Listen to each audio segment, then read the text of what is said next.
Welcome to 859 Governance, Administration and Finance Committee meeting. We have a healthy agenda this afternoon. I will start. I haven't received any apologies. We have full committee here. No leaves of absence.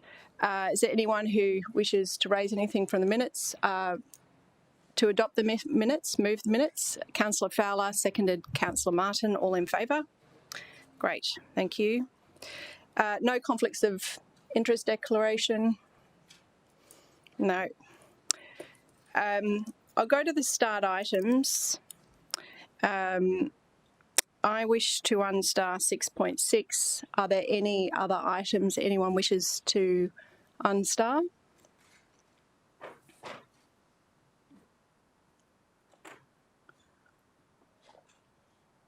Okay, so I move that items 5.1 and 6.5 be moved.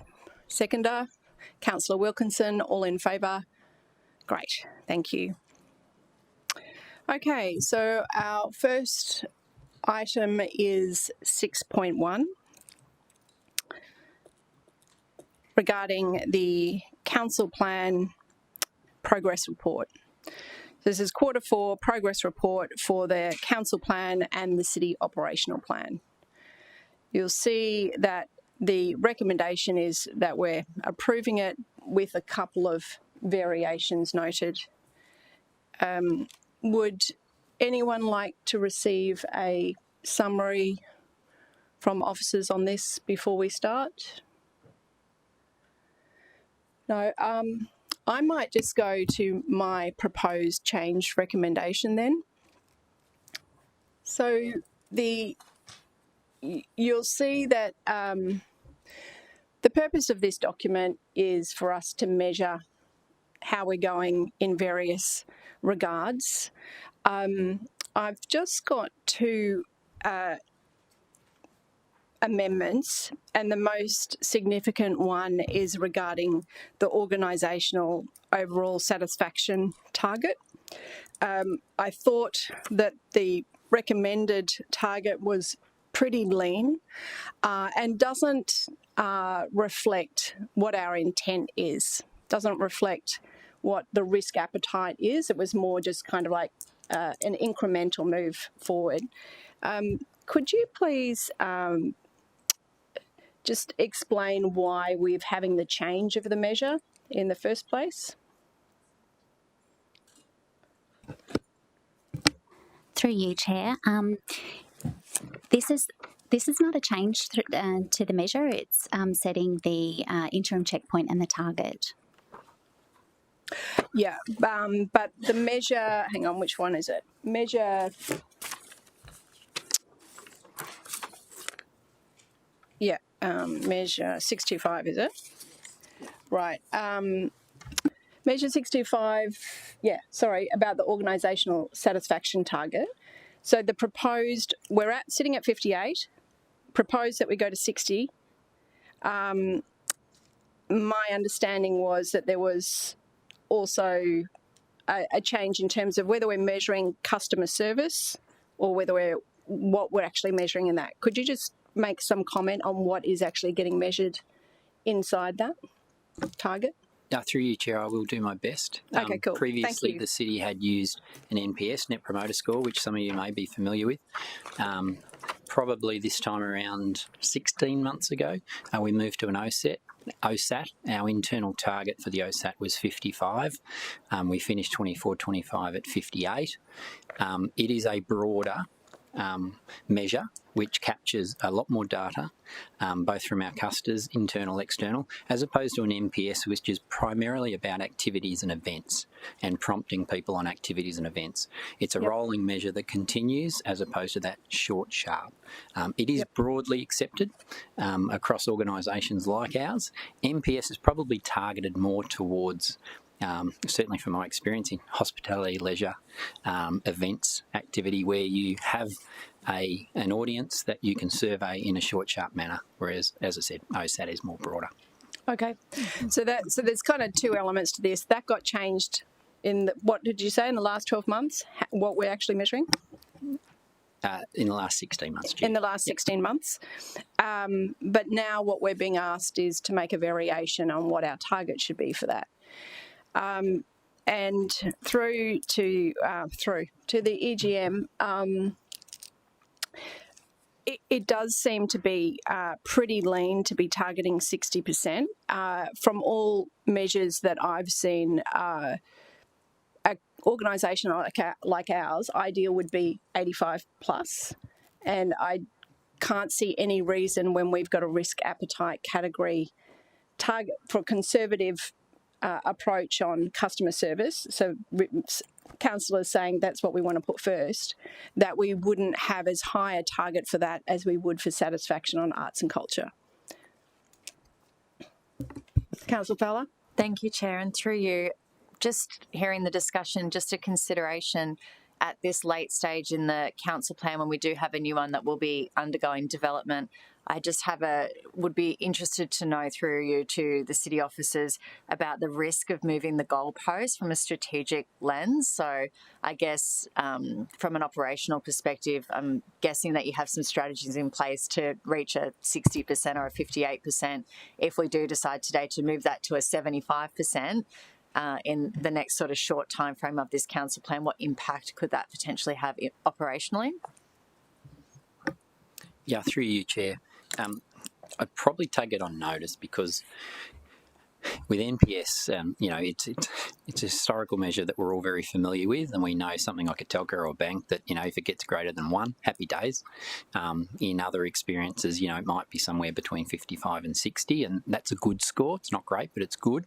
From an OSAT perspective, and particularly with the public sector environment, I'm not so familiar with what that stretch target might do, both from a strategic point of view, but also from a accountability and achievement point of view. So if I could take it on notice, do some homework with the team and come back and explain what good, what great, and where we are right now looks like. I'm more than happy to bring that back to GAF in the next month. I think that sounds great. So we could either... Do you need us to approve this now, or can we do it next meeting? Do you need us to approve the council plan, the progress report? Yeah, I suppose you do. Through you, Chair, yes, ideally. So I think that there's two ways to go about it. My expectation is if we go for 75%, we're not going to meet it. But that is not necessarily a bad thing. So we're identifying what is our target, which is aligned with our risk appetite. Our risk appetite is that customer service is our paramount. I don't think I'm the only councillor to have an experience that might not be it may not be as great as we want it to.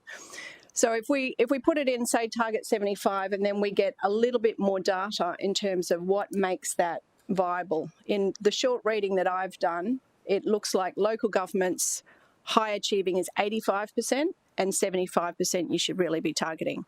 So I'm happy to put this up, and we could put a 3 on that we note that a report will be brought back, or we can just accept that a report will be brought back. Councillor Wilkinson? Thank you, Chair. And I guess just through you, if we were to put number 3, that a report be brought back, would it have to stipulate to give consideration further to the setting of that target? Because that would be the intent of the report, is to actually see a variance potentially. Like if it comes back and says, we're not going to meet it for operational efficiencies not being able to be achieved, I think I'd be more comfortable with 3 with the consideration that we're able to then amend, but we can proceed today with actually approving the report, well, the operational plan as it stands. Okay. So do you want to suggest some wording? So for 3, I think it's really related specifically to that target.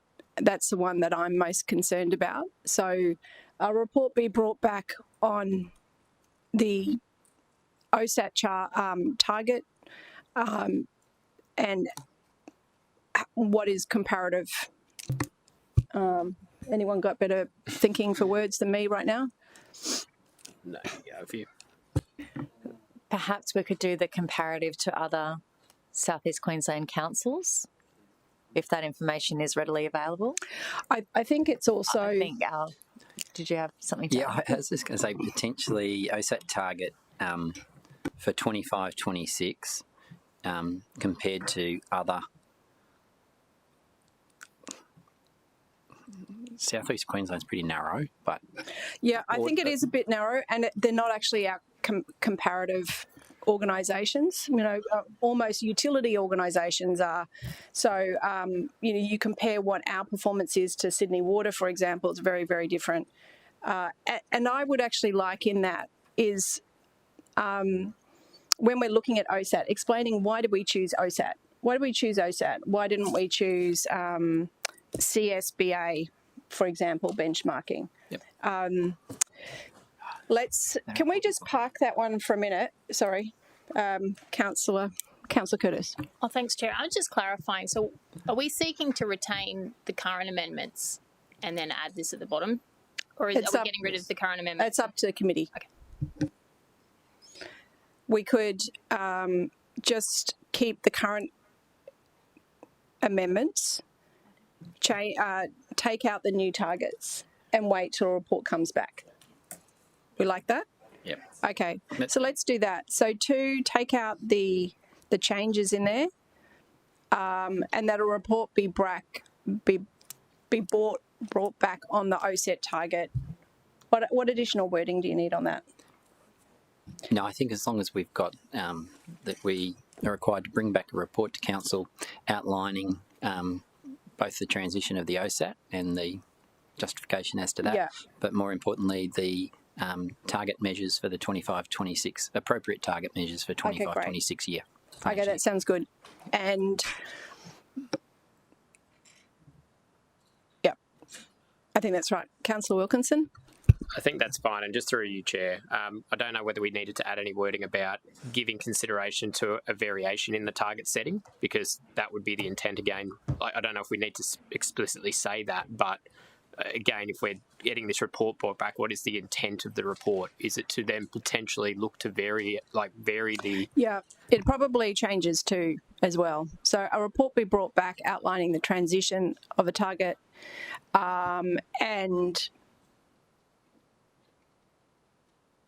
the variations, if we can, sorry for this in the wording.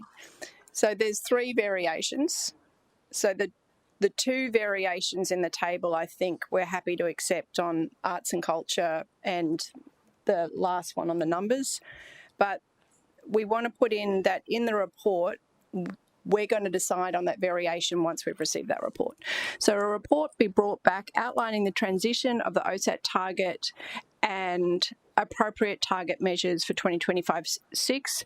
And then in 2, let's just say as per amended table 3, and we take out OSAT in the table 3. I think that's the cleanest way to do that. Is this all clear as mud? Excellent. Okay, so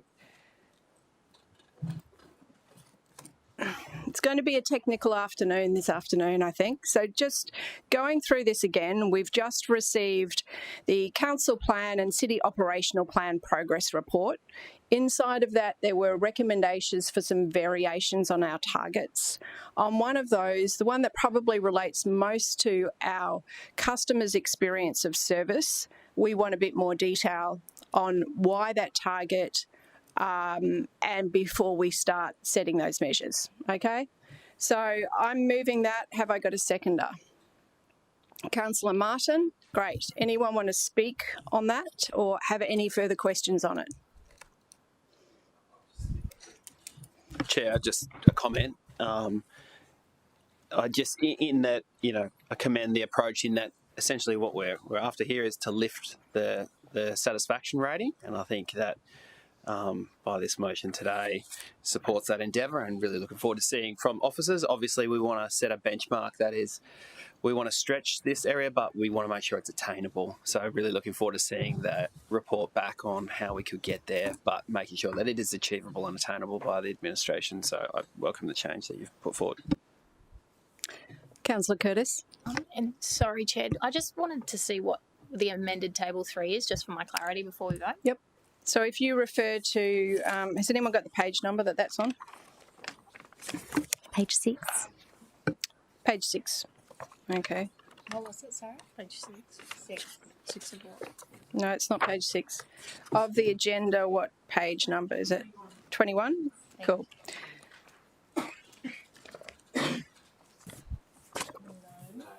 No, it's not 21. Here it is. Okay, so page 19, there's 3 measures, variations that which are proposed. Yep. One is changing satisfaction with arts and culture. The other is the legacy outcomes, measure 595 at the bottom. So we're going to maintain both of those. The amendment is that we just cross out the change to the OSAT one, 625, until we've considered this. Okay. Yeah, so the amendment is measure 625 just gets deleted from that table. Is that clear? Okay, cool. Is that all right? Does that make sense? Okay, thank you. Right, so any other questions or comments before I close? This council has made it crystal clear through its risk appetite that our customers' experience is paramount, what the service levels look like. This is the measure that most effectively lets us know that. So we want to understand, how is that measure determined? Why do we choose this measure? And what should we really be targeting if we have a very conservative approach to ensuring standards of service? So I'm looking forward to the report, and we can then identify appropriate measures. So all in favour? Great, thank you.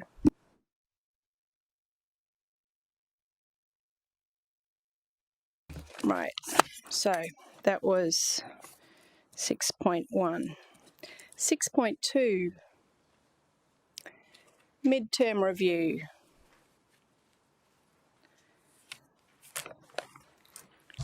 We welcome Ms. Green.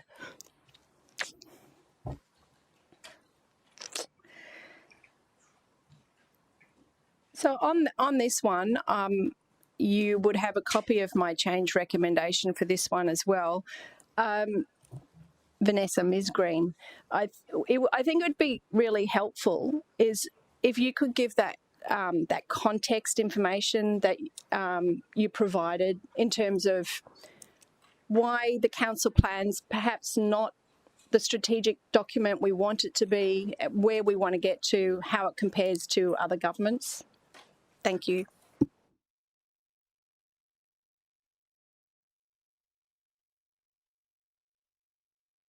Sorry. Thank you, Chair. Would you like me to go through the slide pack to just help do that? Is that okay? Absolutely.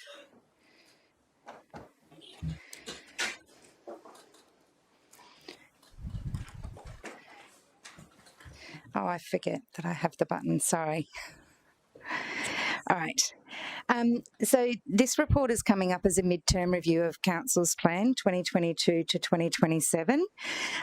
We haven't had a good look at the Council plan for probably about 18 months or so, and we had an outstanding resolution of Council through this committee that we do take a midterm review and bring that back in 12 months, and that was in August last year, so we're just a little bit behind on those dates. What we've done when we've had a good look through the midterm, I suppose, status, my screen's gone blank, but that's okay, on the midterm review of the council plan is we've looked for, I suppose, the drivers that might help us consider whether or not we needed to make some significant changes to this plan. One of those drivers, obviously, is the report that you've just seen before you in item 6.1 in terms of our quarterly performance report, which comes to you each quarter. We've obviously had a good look at that at the same time so that we are making sure we've aligned to that report that's come through to you today. What that shows us and that assessment is largely driven by the measures that are identified in the council plan. And one of the gaps that we clearly saw in terms of, I suppose, taking a midterm look at progress on what we've been trying to achieve is to look at some of those deliverables that council has actually achieved over the last couple of years and to highlight some of those projects in front of you today to show you that it's more than just the measures, it's also in terms of these deliverables that have been achieved since 2022. This is obviously just a snapshot and a bit of a highlight of some of those key projects, and there are a lot more that align with the deliverables that you endorse every year as part of our annual operational plan. So we've been taking a good look at those as well. We've then had a look at a range of council decisions that have been made over the last probably good 18 months through various committees. For example, there was some discussions around some of the community safety measures.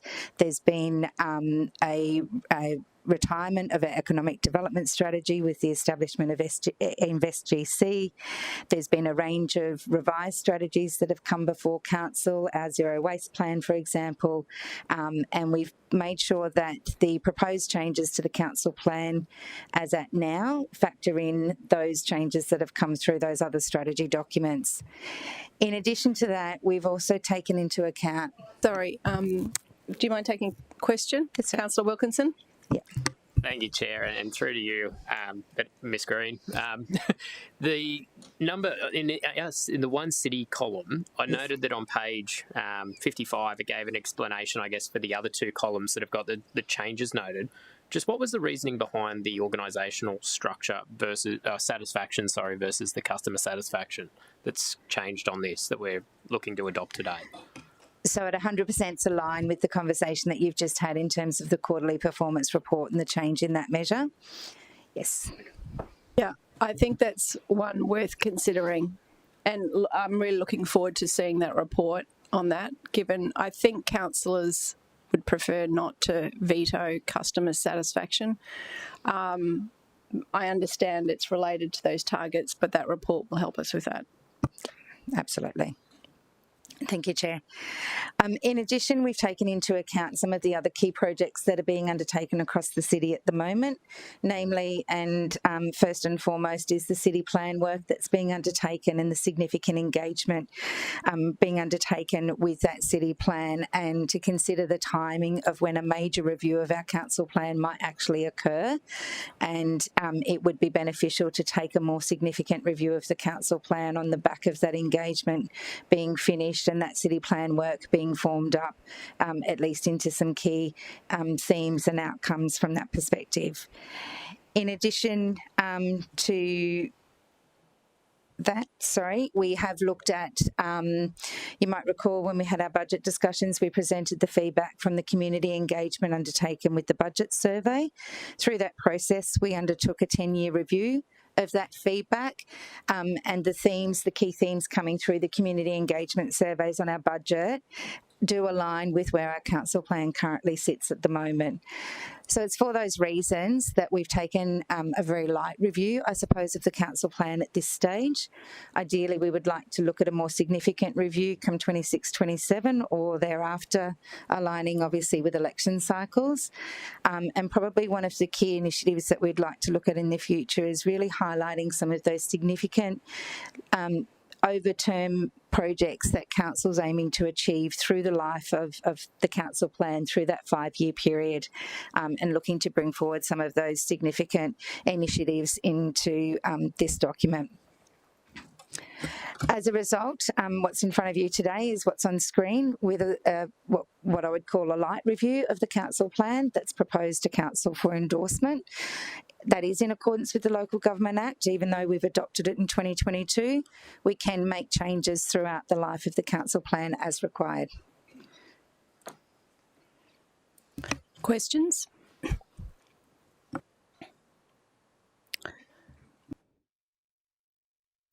It might be a good time to put the proposed change recommendation up. Have you got more? You're still going? I did actually, sorry. Oh, my apologies.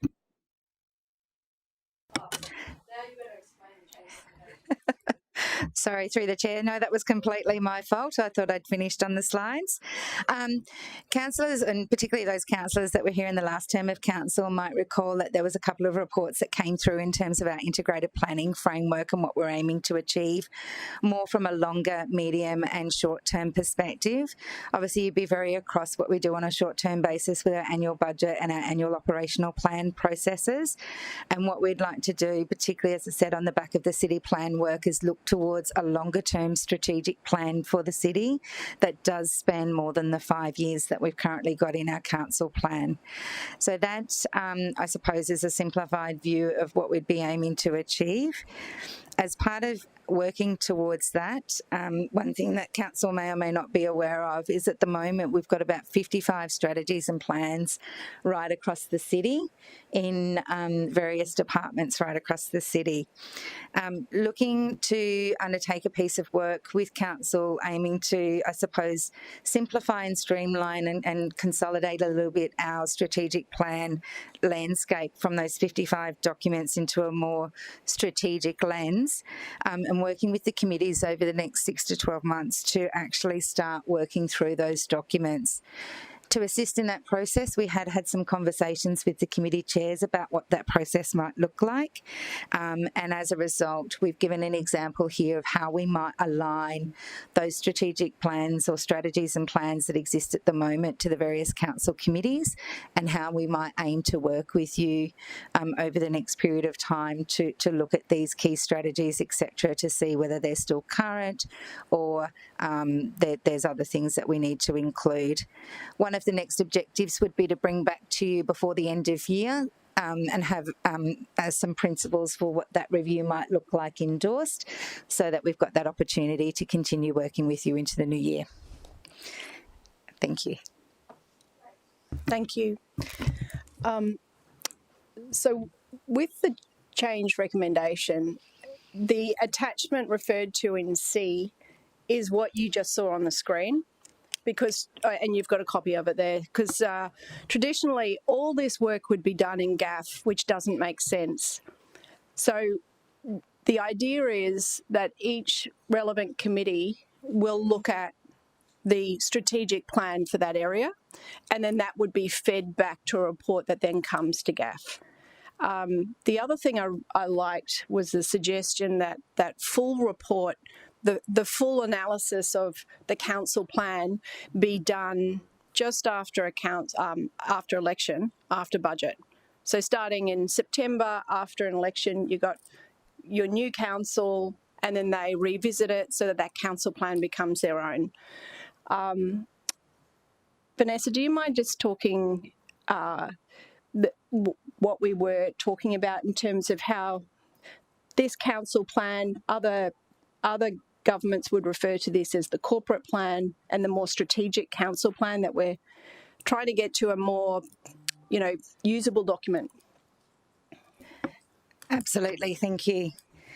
So obviously under the Queensland Local Government Act, we are legislated to have a council plan which is a minimum of 5 years, or it is a 5-year length of time.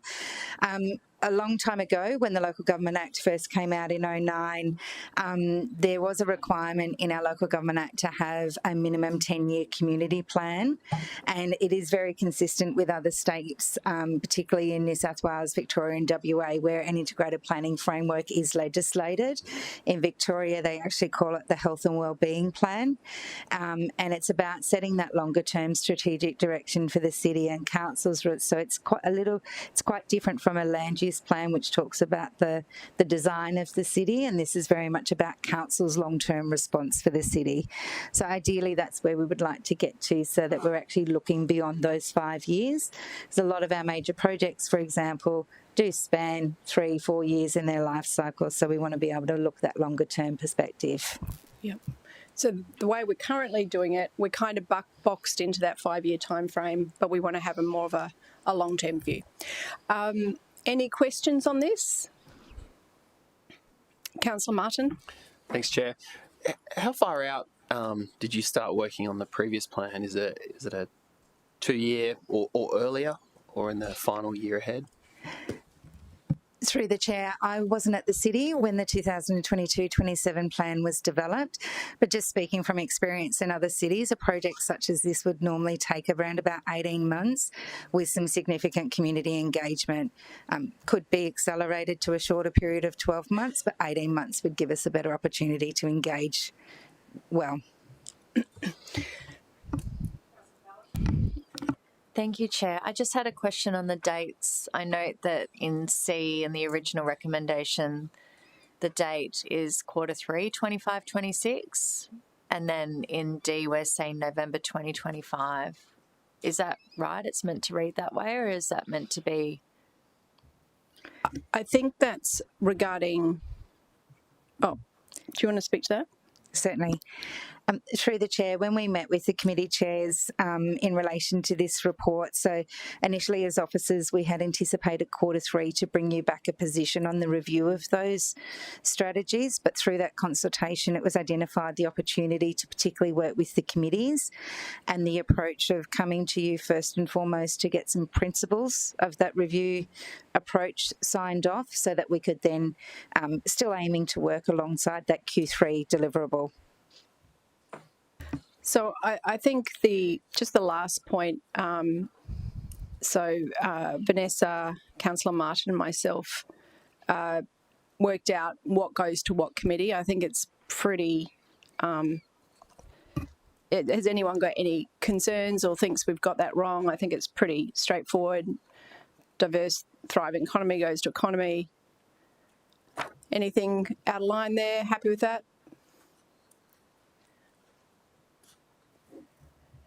So I'll move that. Do I have a seconder? Councillor Martin. Any comments on that? Any questions? No. So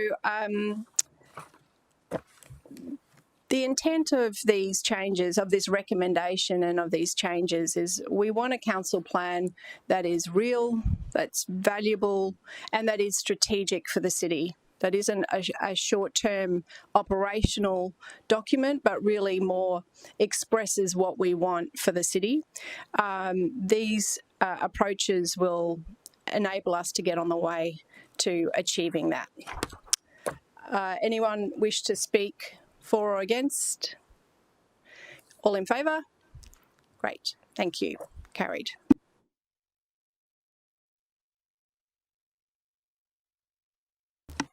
So now we're up to the short one. Policy reviews. Where shall we start on this? Ms. Green with a presentation, then we'll go from there. Okay. Certainly, through your chair, I'm happy to run through it from start to finish or just focus on particular ones, whatever suits council or committee best. Start from scratch. Thank you. Awesome. Do you mind, Jen? Thank you.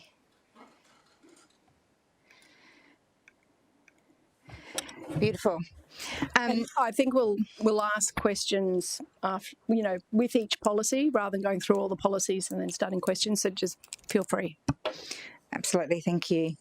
The first four policies that are presented in the report today are presented for retirement, and we can potentially address these four in a similar vein in that the four policies, I suppose the primary driver or the primary reason that we've looked at for retiring these policies is because they are very well established as part of council's ongoing program of work, and they are many of them are included, particularly things like the acquisition, the natural areas acquisition policy as part of council's budget deliberation processes each year.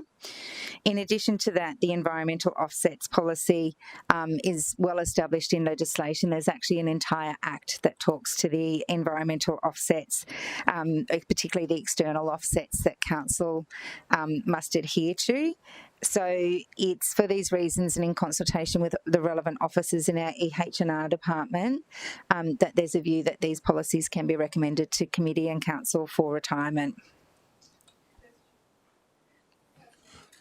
Thank you, and through the chair, thanks, Vanessa. Just one question, because the NCAP program is been a very successful program and I think a necessary one. And I know that there'll be a contract between the property owners and council about all these programs, but what about will the requirements change, or if the requirements change, how will that be covered off? If there, because there is a requirement for property owners, for instance, to actually, submit some money of their own to the program to make sure that it's ongoing, and it's usually over a period of time. So are we sticking to the requirements, or what happens if we need to change those requirements?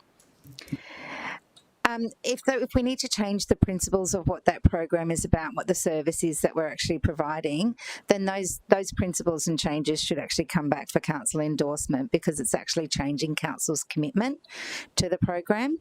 So just because we take it away from a policy doesn't mean that any such changes to a commitment that council's making, particularly to our external community, should come back in that vein for you to set the principles of what it is that we're trying to achieve with that service. Just a follow-up question. I'm not sure if any of the participants of the program have actually seen a copy of the policy anyway, but I guess those requirements are laid out when it's negotiated, the contract's negotiated as well. Yeah, absolutely. The obviously both parties' commitments to that contract are outlined in the individual contracts. The other thing with these particular policies is they're very well communicated on our website, and most of the information probably is actually better communicated on the website than it is actually in the policies itself. There has also been some figures through these policies that have actually been subsequently updated as part of budget processes. Yeah, and just probably a suggestion.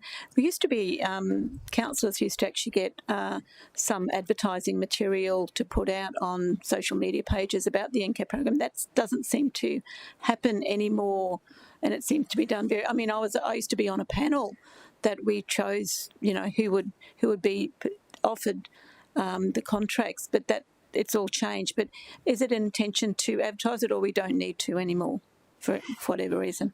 I would actually have to take that one on notice, Councillor O'Neill, and find out the way in which we do promote the program other than through the website out to the community.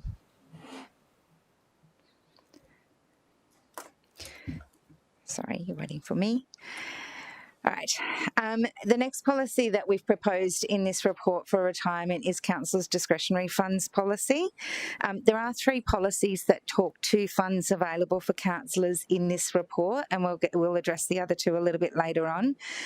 This one is discreetly aligned to the discretionary funds that is known or called under the Local Government Act the prescribed amount, and the prescribed amount under the Local Government Act for community purposes is 0.1% of general rates revenue, and there's quite stringent rules within the Local Government Act as to how council is to make those funds publicly available through a notice of availability to the community, and we must adhere, the legislation's quite specific about the fact that we must adhere to our community grants policy in relation to how those grants are actually provided to the community, and it's for that reason that this particular fund of money for councillors' discretionary use is actually facilitated through our Smarty Grants platform, and the way that that's actually distributed out.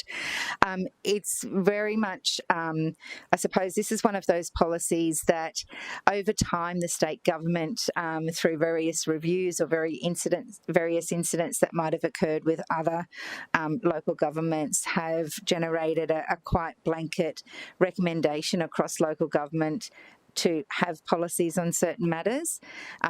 This is one of those ones that have come up from time to time, that it is recommended for councils to have a policy in this space.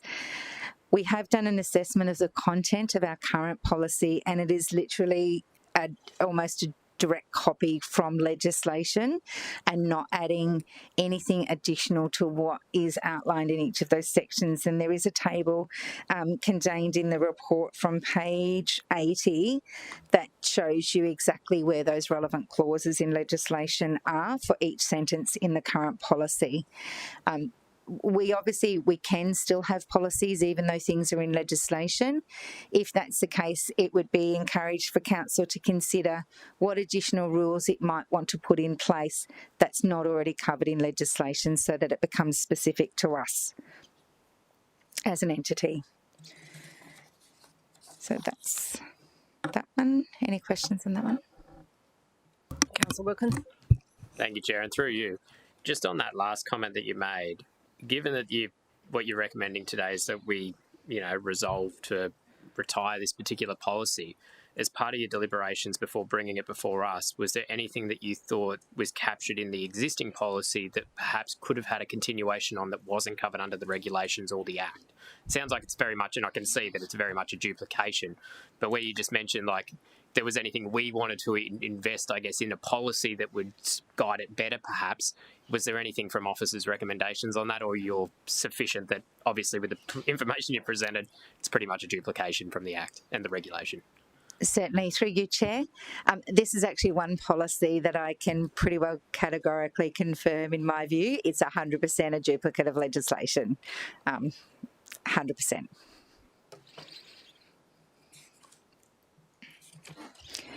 Beautiful. Okay, the next one is the telecommunications leasing policy. So this is a policy that we did originally present to Council, to the GAF committee back in November of last year.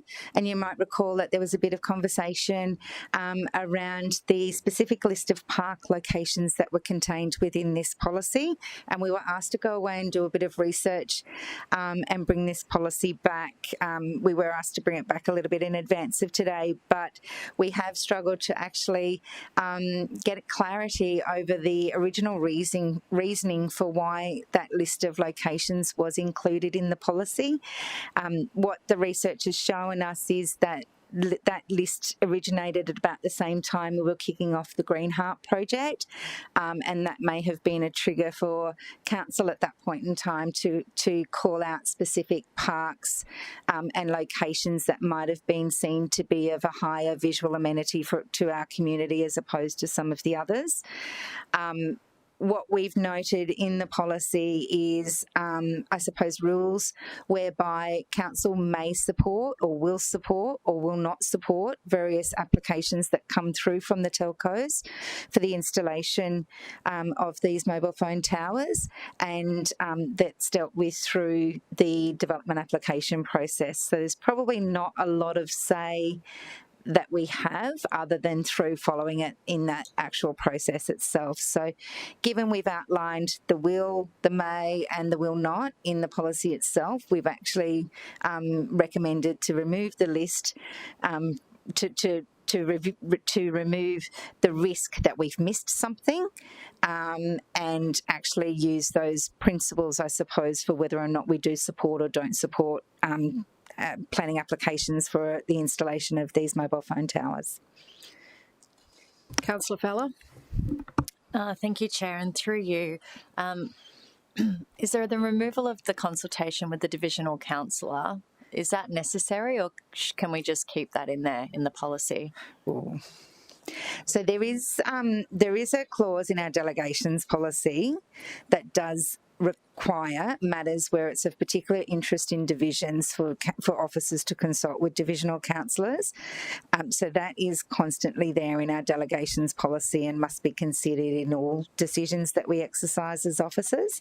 We can include it in here as well, just for an abundance of caution, and keep it in here. I've got no issue with that. If we could, I'd be supportive of that. Yeah. Yeah. Yeah.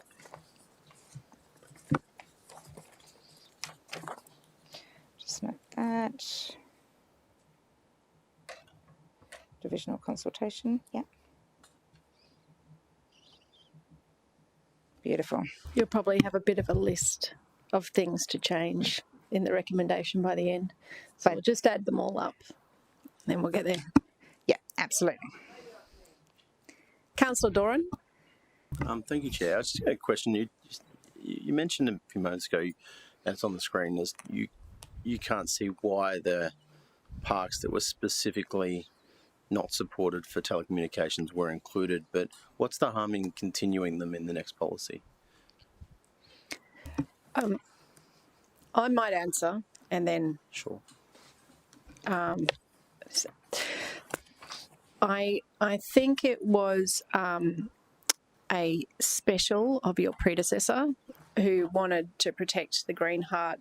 I think the issue is if we do call out some parks and not others, we've got the issue of should there be some parks that are in there? And if we designated those ones as special, does that create more of an issue for other ones? So am I on the right track? Do you want to Through you, Chair. Absolutely. So in the absence of actually putting a list in there, I'm just finding attachment 8, Councillor, 2 seconds. And sorry. Which one?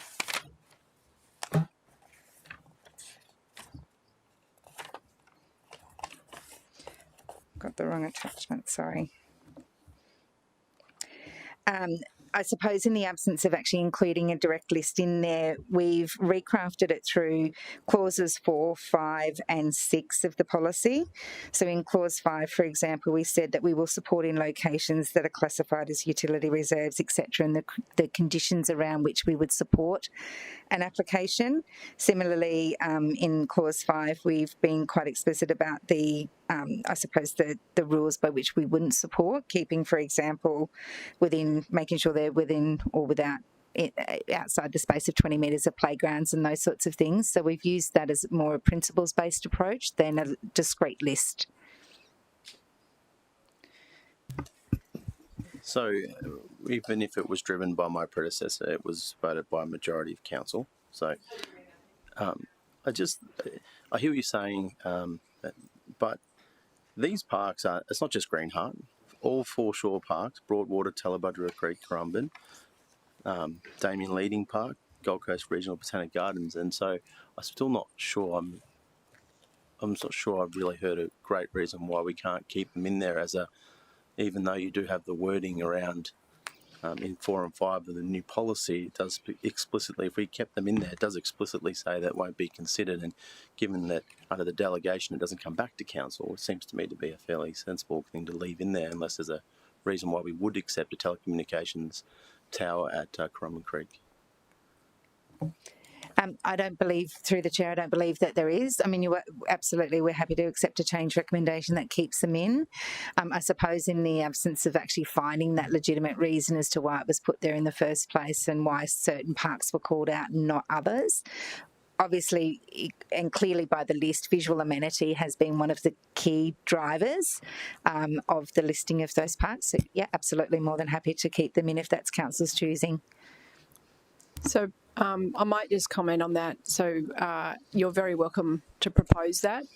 I think on reflection, I probably wouldn't be supportive when I think about all my parks, because there's that many parks that I wouldn't want to see these things in, and I don't necessarily want some in and some not.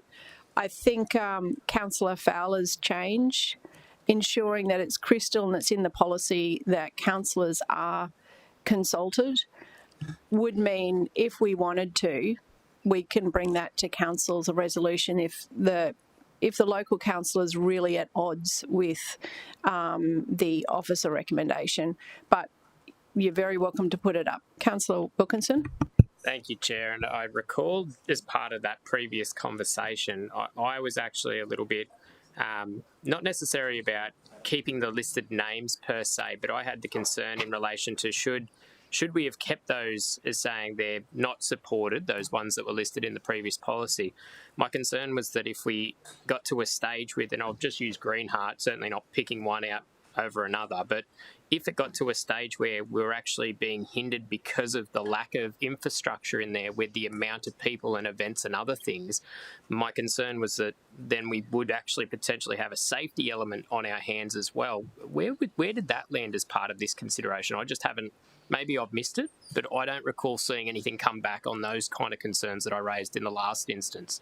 Or was that part of the factoring for why we've chosen not to list them, because we considered that, you know, it's not saying that you couldn't have them there, but it keeps it open that it could be there in the future under number 5, I think it would be, potentially in the new policy. Through you, Chair. Sorry, Councillor, if we haven't called that out specifically in the report. As officers, we did talk about that there could be some benefit, I suppose, for having them in those locations where there are vast spaces for that reason, to give that connectivity. So, but I apologise if that hasn't been called out in the report in that way.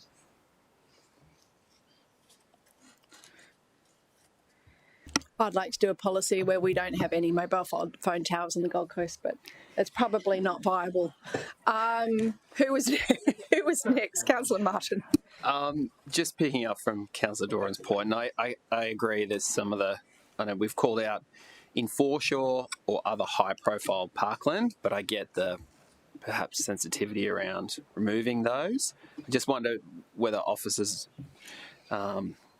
would be supportive if we were to call out including but not limited to, and continue to list those, because I get your point around, well, we're concerned if we list them but we've missed something, but perhaps just the inclusion of including but not limited to, and those being examples of high profile parklands. Yeah.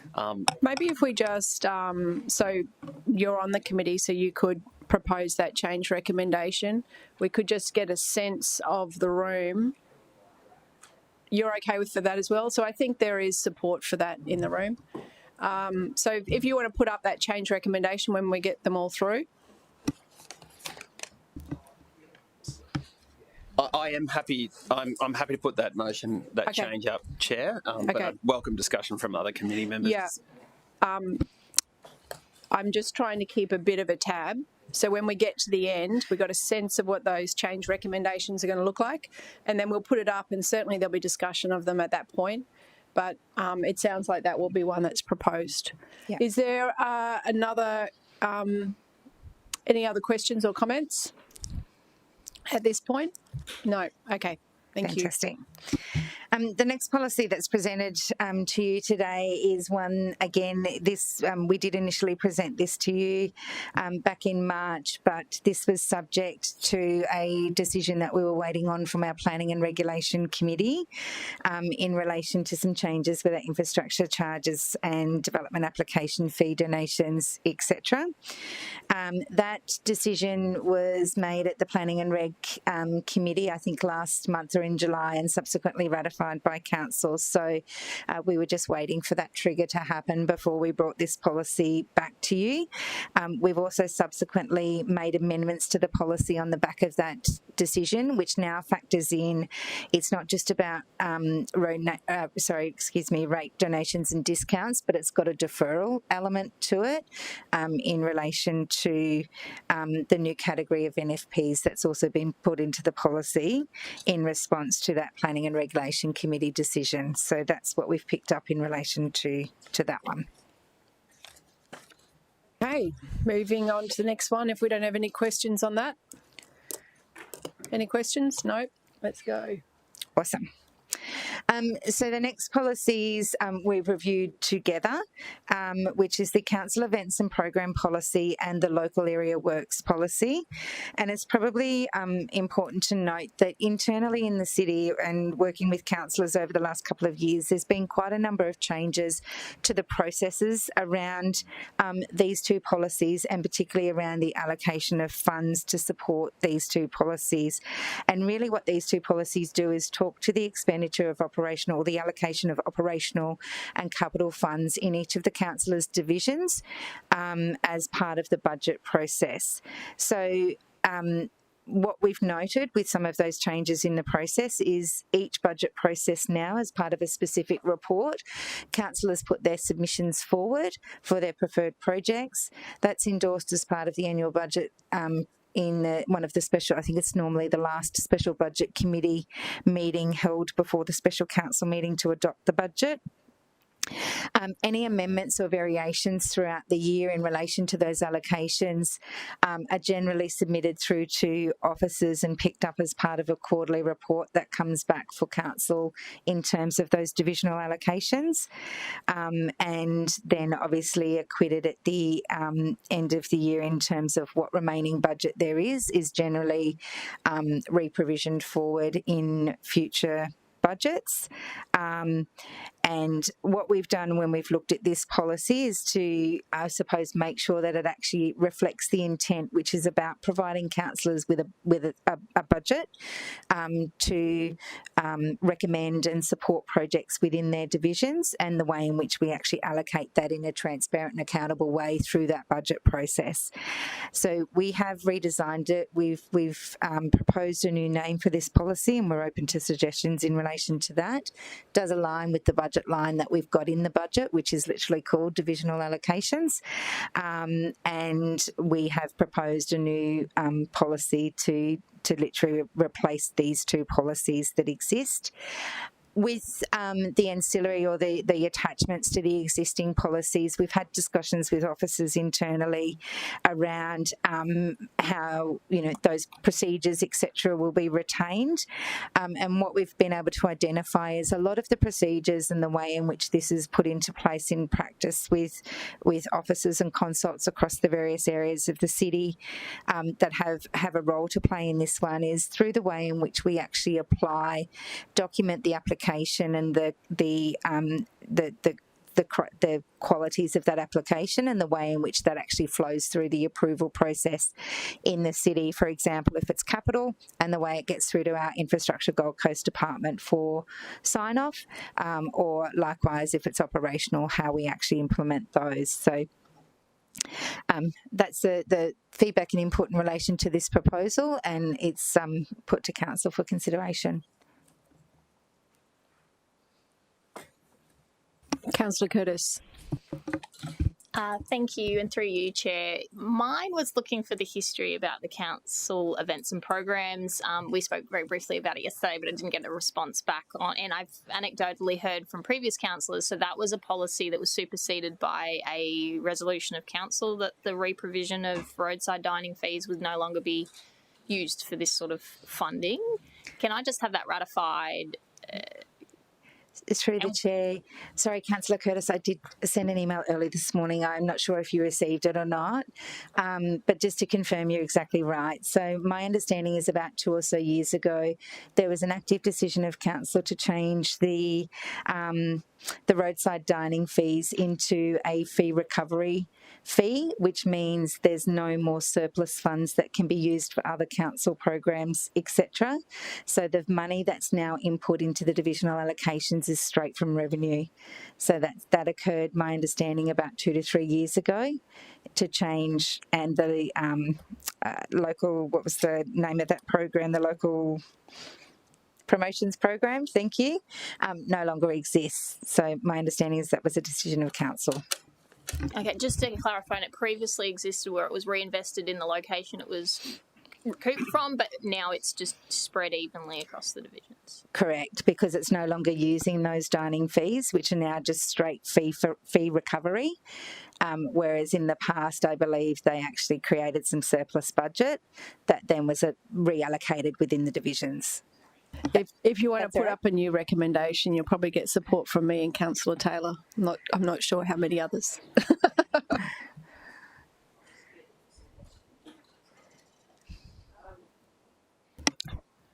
Councillor Fowler. Thank you, Chair, and through you, I just have issues with number 5 in the divisional budget.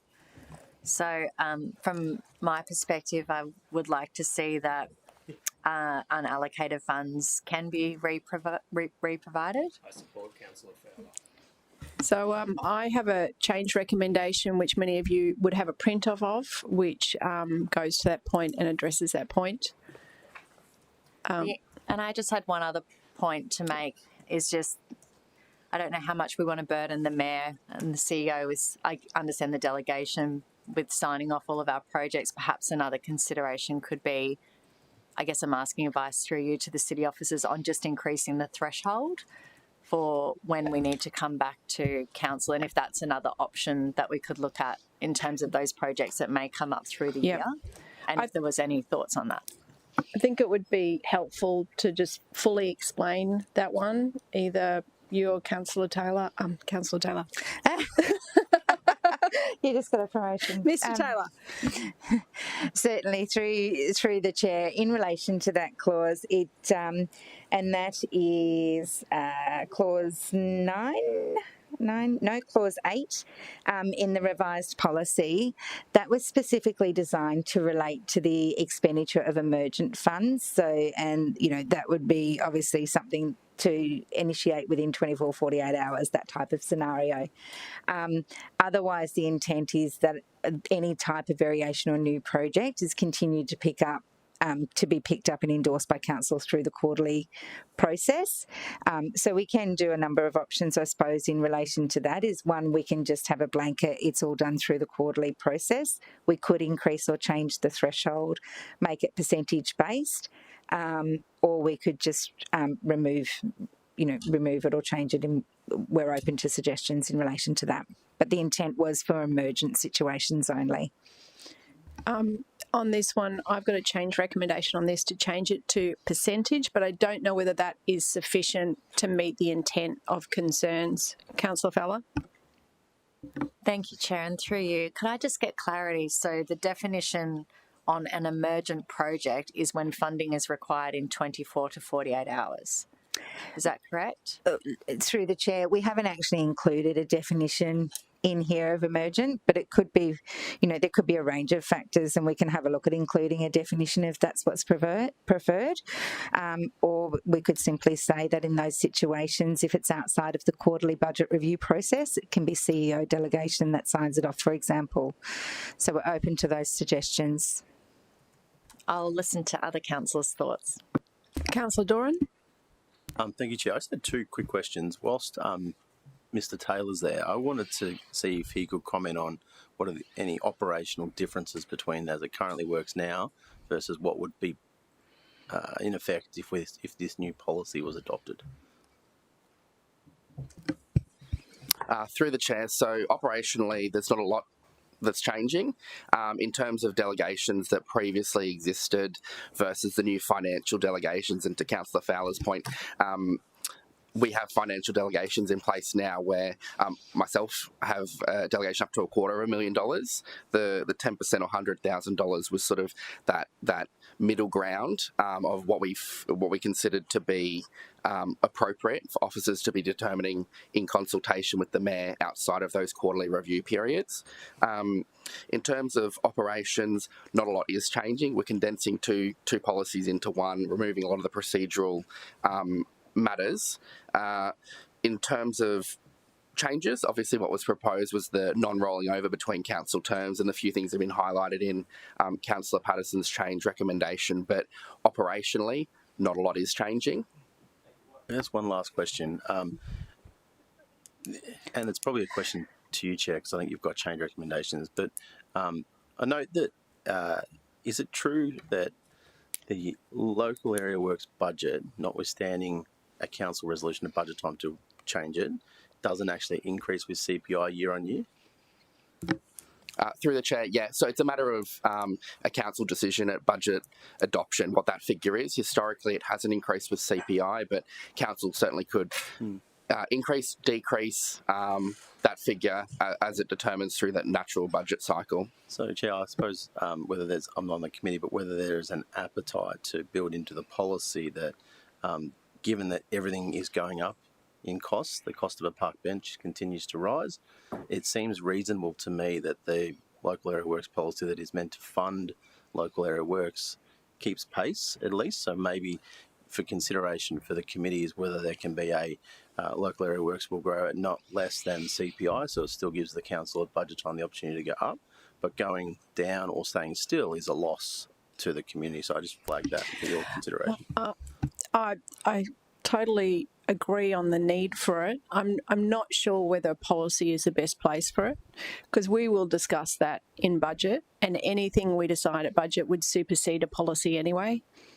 But I'm happy to get others' thoughts. If just having that statement in the policy of our intent, I'm open to that. I have the change recommendation I have made is that $100,000 be changed to a percentage for that reason, that, you know, it's not always going to be, that number's going to be, the total number will change over time. Are there any other comments on that? Just on Councillor Doran's, just so I can get a sense of the room on that. Has anyone else got a desire to see that expressed in the policy? Councillor Fowler? Thank you, Chair. I do agree. I mean, personally, I'm sure all councillors are feeling the same. We're putting in a budget at Shade Shelter at $70,000, and 6 months we go to do that project, and it's all of a sudden $125,000, and I think that that's becoming common. So I do think that there is merit to it being even at CPI increase to try and, I guess, help solve some of the shortfall or the planning that is already been undertaken. So, yeah. Councillor Curtis? Thanks, Chair. I'd just contribute that I think that that's a determination that gets made at each budget, given context to the whole economic situation of the time, rather than setting a policy. Is just my position. Councillor O'Neill? Probably simply the same as what Shelley just said, because we have had this conversation before, and that is how we actually did get an increase in our local area works budget at some stage, because I know we went for years without it being increased at all, and then of course costs were going up, and we discussed it as a council during budget deliberations and were successful, and I think that's probably the way we should all stand together on budget and vote on it in the budget time. I think it is something we have to vote on in budget. So that is going to happen, and whatever we vote is going to supersede the policy. So I'm probably more swayed to not actually put it in the policy. Councillor Martin? Thanks, Chair. Just a question, and I tend to agree the appropriate time is budget, but what is, as it's written, this divisional budget policy, what is the budget impact of a change here? Through the Chair, there's no direct budget impact as a result of the policy changes that are in front of you today, because as other councillors have said, that figure has been resolved as part of the budget process. The one, I suppose, that is which is not in these particular policies, but the one that was legislated was the 0.1% of general rates. That's the discretionary, which we earlier on in the report we recommended to not have in policy because the legislation is there, but there's no direct impact to budget.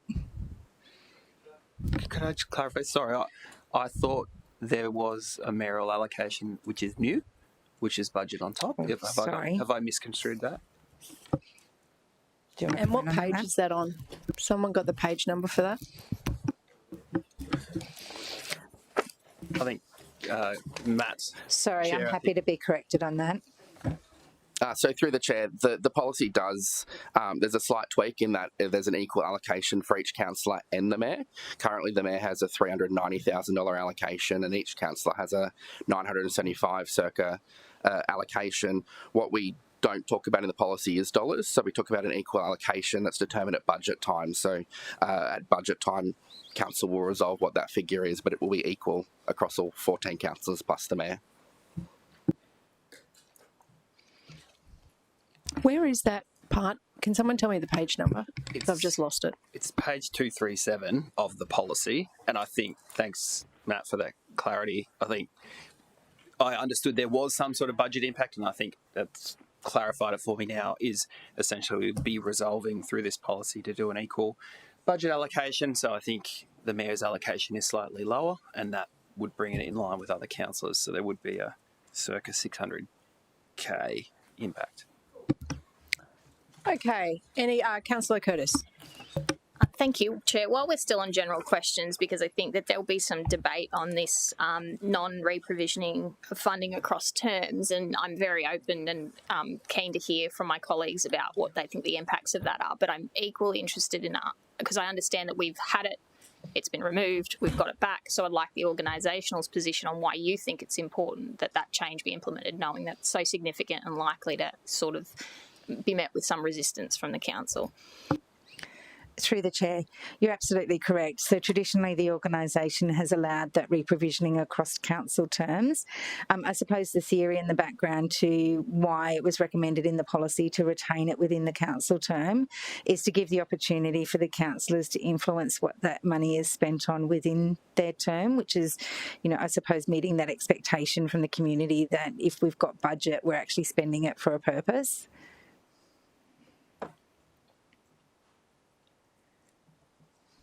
Sorry, but maybe if you could expand why, if there are funds left over, that haven't been spent, that they couldn't be then used by the next term. In terms of, I suppose the reasoning is just to keep it within the council term and aligning to the priorities of the council at that given point in time. It's subject to, I'm happy to let Susan respond in terms of the rules around reprovisioning.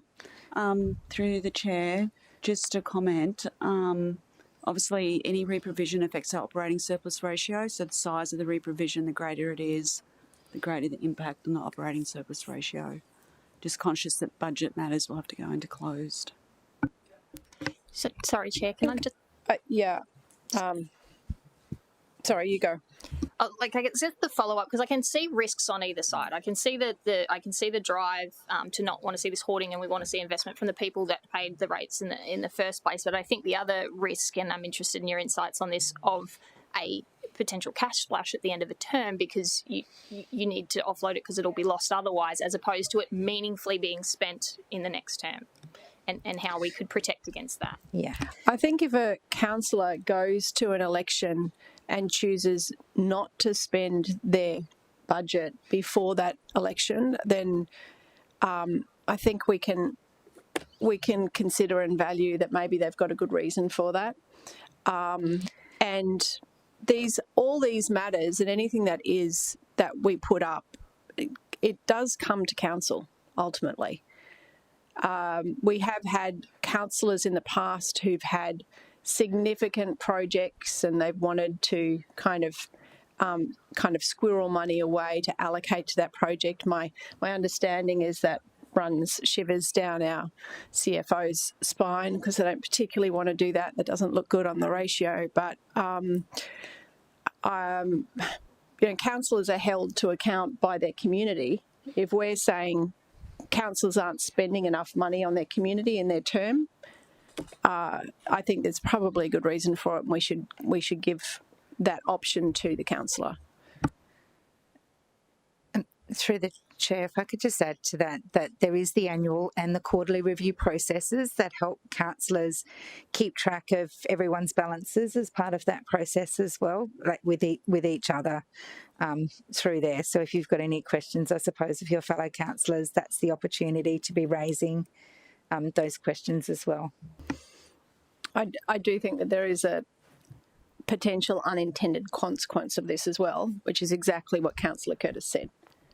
You're just going to want to spend your money before the end of a term, particularly heading up to an election. Councillor Taylor? Yeah, and from my perspective, the concern is there's no CPI at the moment, and we haven't been getting increases each year. And I know it's a challenge. Budgets are done early, so obviously it's considered at that point early before the recommendations come to us. So putting it in a policy does give you the ability to allow that early, so that when the budget comes to us.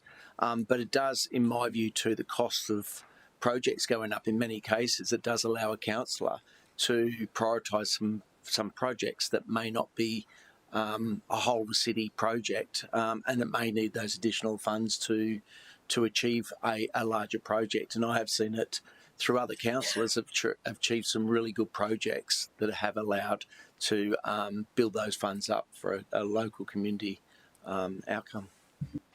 So there seems to be quite a bit of interest in this, putting something in the policy to acknowledge the increasing cost. And I think perhaps we could look at wording about just to note, it's not to say that we're going to do a CPI index, but to note that the intent of this is to maintain its real value over time. It's up to budget, but then you can refer to the policy. I don't think I'm saying to add the CPI into the policy. I'm just making the point of not having projects the ability to a following term for either the current council if they're re-elected or someone else into a larger project if we don't allow that provisional to a next term. Yeah. So when we're ready for that, if someone wants to prepare some wording on that, I think it'll have to be pretty moderate, I suppose. Where are we? Any other questions at the moment, or we continue? Oops. Through the chair, I believe when I can work the technology that is the last one. Thanks, Jen. Oh, that was just to outline the process, which I think we've done that for you today. So it's just to outline the way in which it works through the budget process. So that's in the revised pack and provided on the tables for you today as well. That's it. Just on the reprovisions part, I've got a question to Mr. Taylor. So my office, and I understand other people's offices, finding it difficult to keep on top of our actual budget. How much money do we have? Like, it's a really, really basic, fundamental question. How much of that do you think relates to a reprovision bid, or how do we resolve that issue? To the chair, you're exactly right. There is some confusion out there with the team that struggle to interpret the budgets, and it is partly to do with the reprovisions and the delay in reprovisions of councillor budgets. So later today, you'll be adopting the reprovision recommendations from the September budget review, which contains all of your unspent funds from 2024-2025. Our current reporting doesn't incorporate those dollars into the budgets you currently have available to you. We have to add them together to give you the figure. So we are working closely with the CFO's team to produce some dashboarding around councillor expenses and both your office budgets, your incidentals budgets, and these budgets, so you have a really clear picture of what's left to spend, what's already been spent that's in flight, etc. This body of work, this policy being adopted today, is one step in that direction by providing certainty that those funds will be reprovided early July, not sort of August, September, and you'll have that figure straight up in the financial year, not a quarter of the way through. Okay, is that thank you for that. So we're now at the recommendation. I think now might be a good time to take a short coffee break. Before we do that, could we put my change recommendation proposal up so that people can see it? So let's just take a short break and we'll come back. Thank you.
welcome back. We are currently looking at the recommendation for the divisional budget policy. There is a changed recommendation on the screen.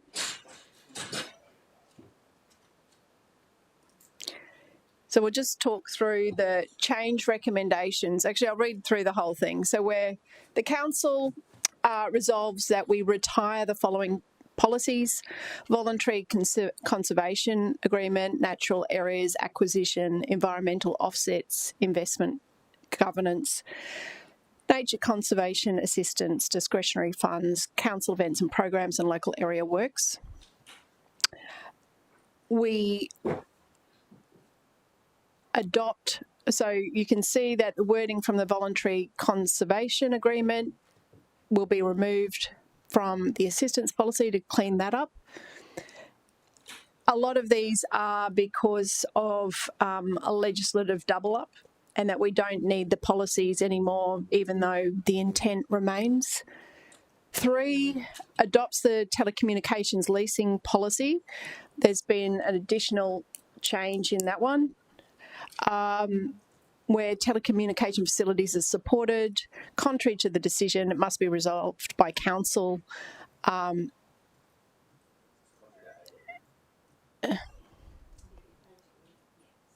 to E, the decision must be resolved by council.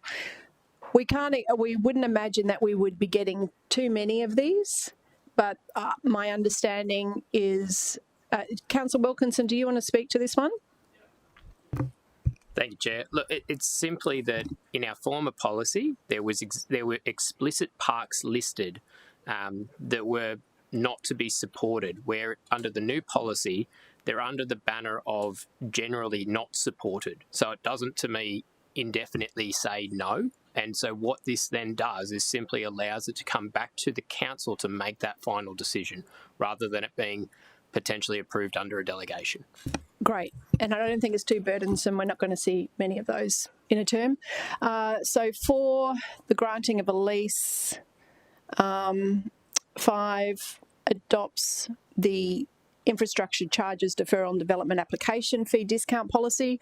That was the one we were just waiting on the material from planning before we could do that. Now, the divisional budget policy. So you can see the changes there. Does anyone wish to comment or have any questions about any of those changes? Councillor Curtis.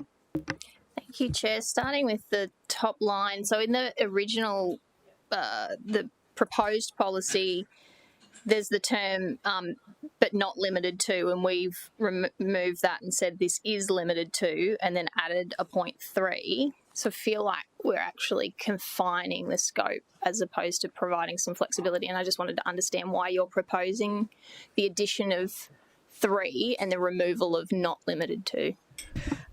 It was just to provide clearer language. There was a bit of confusion between what the definition said and what was said here, and we thought it would just be tighter here. And I might just let Matt speak to it.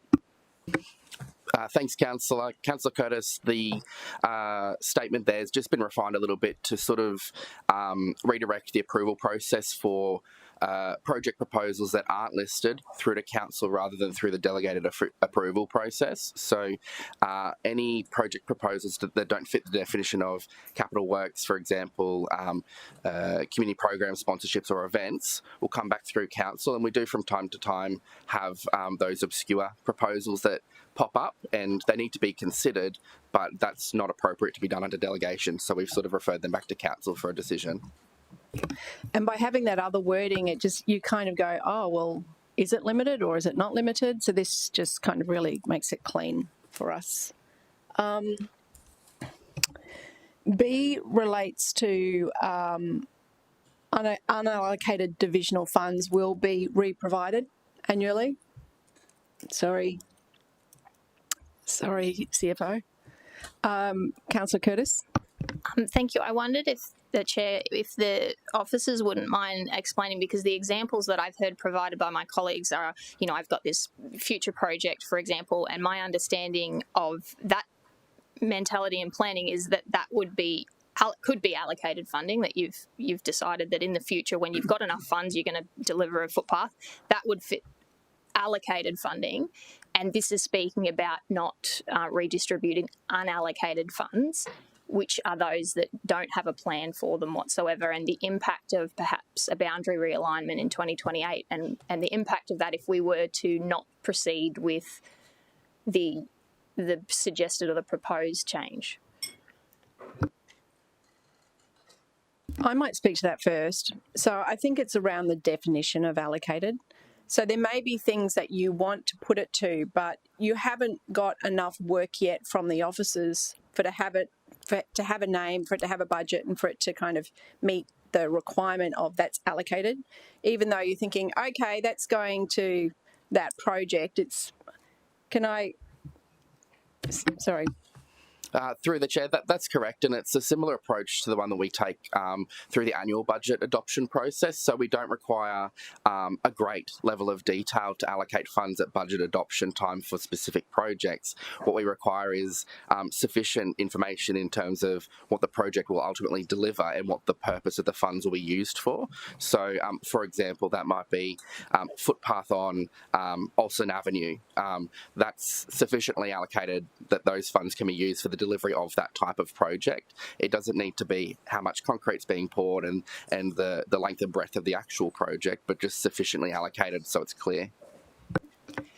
Thank you, Jeff. And as a follow-up, for example, so it doesn't sound like much is required to allocate funds to a project, much work apart from like a term or a name for it. What would be the consequence if a bit further down the line, you know what, it's too expensive, or I no longer choose? What happens to that allocated funding? Through the chair, we have included in scope of this policy something that's been absent in previous versions of the policy. So I draw your attention to statement number 9, where the Mayor and CEO may jointly approve a scope of funding variance to an approved project outside of the annual and quarterly budget review cycles. So what that means is where projects do have, a scope creep or cost increases, we can, outside of a council decision, increase the value of that project within reason. Both the Mayor and the CEO may choose not to exercise that delegation as well and send it back to council. But in terms of variances and increases, they are covered under the policy scope. But in terms of cancelling a project, returning funds, or completely changing the project, that would be subject to the approval process from the beginning. So the $100,000 may be approved by the CEO and the Mayor, or it would come back to council to cancel and return those funds. Sorry, it's just critical for my understanding that I fully understand the practicality of the direction I'm going to take. If I decide that a higher priority item has come up and I would no longer want to pursue a allocated project and I want to move that across, and that allocated funding has moved with me across terms, is that a problem? Through the chair, no. So on this one, I'm getting a sense that you're not necessarily supportive of this, and I'm open on this point. So I'm happy to move the recommendation with it as allocated divisional funds rather than unallocated, but I'll leave it with the broader committee. Councillor Taylor. Sorry, I just want to really be clear in the allocations. Is it an allocation description we're talking about, not necessarily a project number needed for the allocation? Do you need a project number, or can it just be a description that will turn into a project? Through the chair, councillor, from our point of view, for funding to be allocated, it needs to have a project number. So that's the trigger, I suppose, for the funding to have been through the approval process and through to project creation. There wasn't. Councillor Martin. Chair, if you would, I'd just probably provide a comment, I guess, on my thinking around this. And I understand, I respect what Councillor Curtis was saying around just wanting to allocate projects, but I think sometimes in a way that the city puts funding aside for strategic projects that might not yet have a project, that is a way in which sometimes we might quarantine for, let's say, an active transport connection that may not be in a position that's fully formed. You might be relying on state government to provide future connections. And so, I mean, for myself, I know that there's some strategic provisioning that doesn't really have a CapEx type component right now, but that's what we're sort of doing. My concern with the project is we get that quite late, and I think that, for me, that's why I'm supportive of this as it's written. Yep. Any other comment or questions on this point or comments on this point? Councillor Fowler? Just a comment, Chair, that I'm supportive of this change recommendation as well. And I think to add to what Councillor Martin said, it's for those unexpected opportunities that come up at times. So there might be an opportunity that comes up in our community that's seen as a priority from city officers even. That would be great for our divisions that perhaps hasn't been considered prior, and there isn't city funds available to, invest in that project. And they may come to you and say, this is going to be a really valuable project. Would you consider it under your local area works funding? And you're agreeable to that. So I think it just is really important, if by councillors' choice, to have an unallocated bucket of money for those opportunities that do come up. Just agree with what Councillor Martin's saying, but just to add that bit to that. Okay. Councillor O'Neill? Seeing we're commenting, I've been in councils where it's been the other way, this way, the other way. I think this allows us a little bit more flexibility as divisional councillors, so I will be in favour of this. Okay, so any questions or comments on the next elements? C. D just relates to the definitions. The definition in the policy is actually a clearer definition than was listed in the actual definition terms. So D's really just an administrative thing. Any other questions or comments? Councillor Fowler.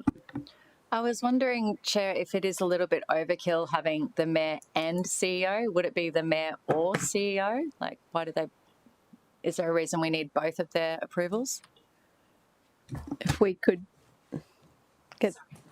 understand the recommendation, thank you.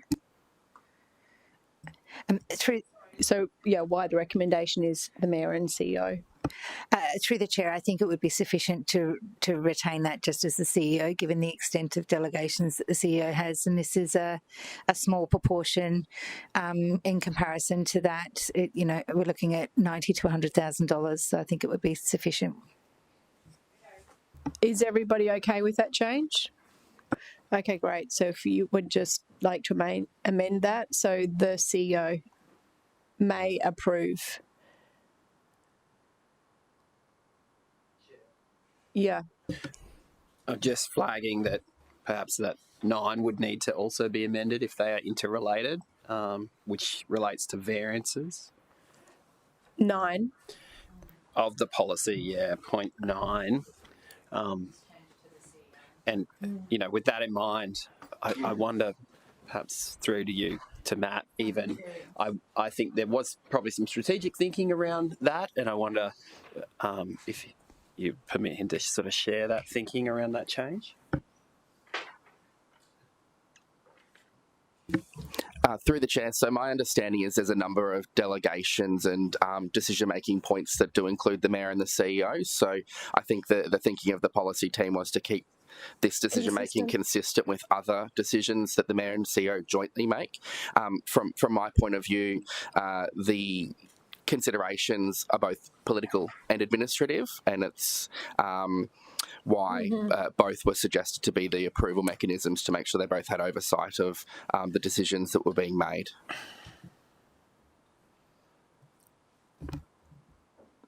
Does anyone feel strongly about this against what's now currently on the screen?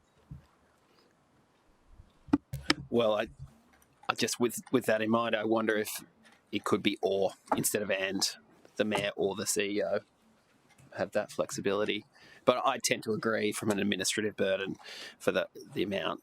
Dual signature is probably seen as overburdensome, but either or, given the nature of either, the project that may dip into either sphere. Officer comment? Through the chair, just to add to my further comments, this has been discussed with the mayor and he's absolutely comfortable to be reviewing these on a daily, weekly basis as required. In terms of the CEO's delegation, I understand that could be sub-delegated to officers, which is the current practice as well. So we're comfortable with the position that was proposed. Of both. Right.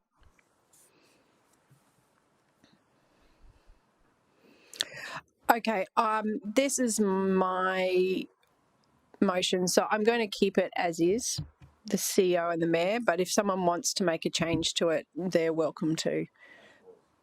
Yeah, sorry. Well, I'm going to return it back to as it was. Yeah, thank you. Sorry about all that, after all that work. Okay, whilst we've given that work, so I'm going back to the original, which is the mayor and CEO jointly. Apologies, but we're getting there, and you can still put that forward. Okay, Councillor Curtis. Thank you, Chair. Do you mind if we go back up, and sorry to rewind, there was just an element on the new added bit about the telecommunications piece. So for me to fully understand the changes to 3, we're still including the list of parks, but we're just saying there's some flexibility. Is that correct? Like the parks is... No, They're removed. Okay, parks are removed. Okay, thank you. Okay, thank you for that. Where are we up to on the document now? Have we finished it? We finished it. Okay, I'm moving that recommendation. Do I have a seconder? Councillor Fowler.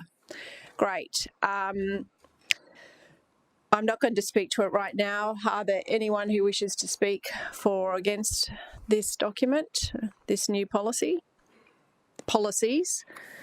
Councillor Curtis. Thanks, Chair. And I'd just like the opportunity to speak against. So did you want to speak for first? No. Okay. So I'm just simply not supportive of the removal of the reprovisionings, and I just don't accept some of the debate about not having opportunity for unexpected opportunities that arise, because for 3 3/4 of every term, you will have all that flexibility in the world. It's just forcing councillors to have to allocate funding, and in that final term, if they don't want it to be reprovisioned. And I think that's probably important, if we move into a redesign of the divisions in 2028, but also if you were to lose, and I think, or lose the seat, or somebody else comes in, and I think it's important that money that was collected during the term has been allocated appropriately during that term. And I can understand why the city have proposed this as a measure of just some good planning, some robust planning that we can demonstrate to the community that the money that was collected from their rates has been allocated and planned for it appropriately. And I think that's a great measure. And I don't accept that it doesn't allow for a great deal of flexibility for 90% of your term in office, and it's just forcing you to sort of make some decisions at that really last juncture at the end there. So that's the only change that I'm not supportive of today. Thank you for that. Any speakers for the recommendation? Okay, so I'll close. Thank you, first of all, to officers for their work on these policies again, and to the committee, because it is no mean feat. There is a lot of reading, technical stuff to get your head around, and everybody's contributed to our recommendation that we have before us. I will just speak specifically to the comment that Councillor Curtis made, and I do share her thoughts and her considerations on this.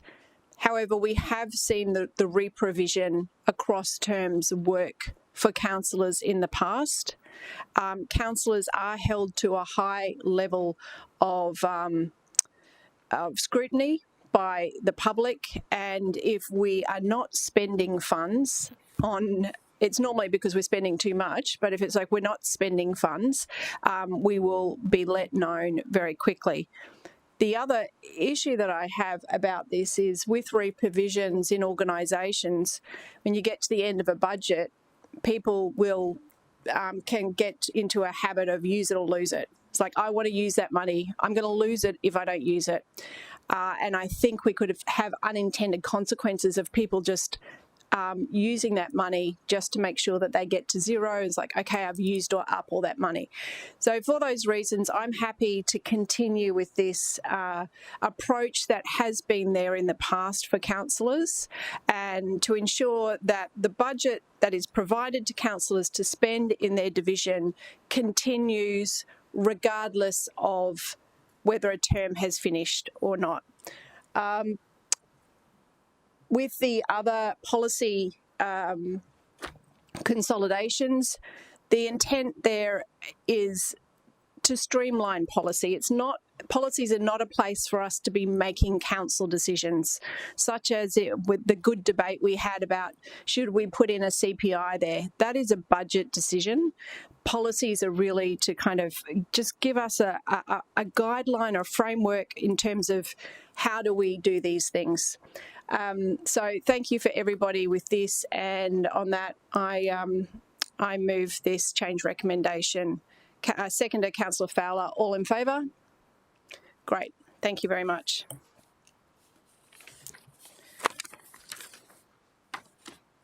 Good-o. That wasn't so painful. 6.4 is our next one. Community Engagement Framework and Community Engagement Policy.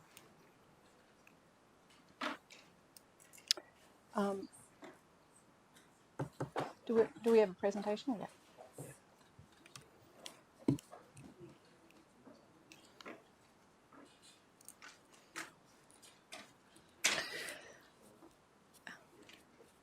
Now, this is one I am so delighted to see coming here.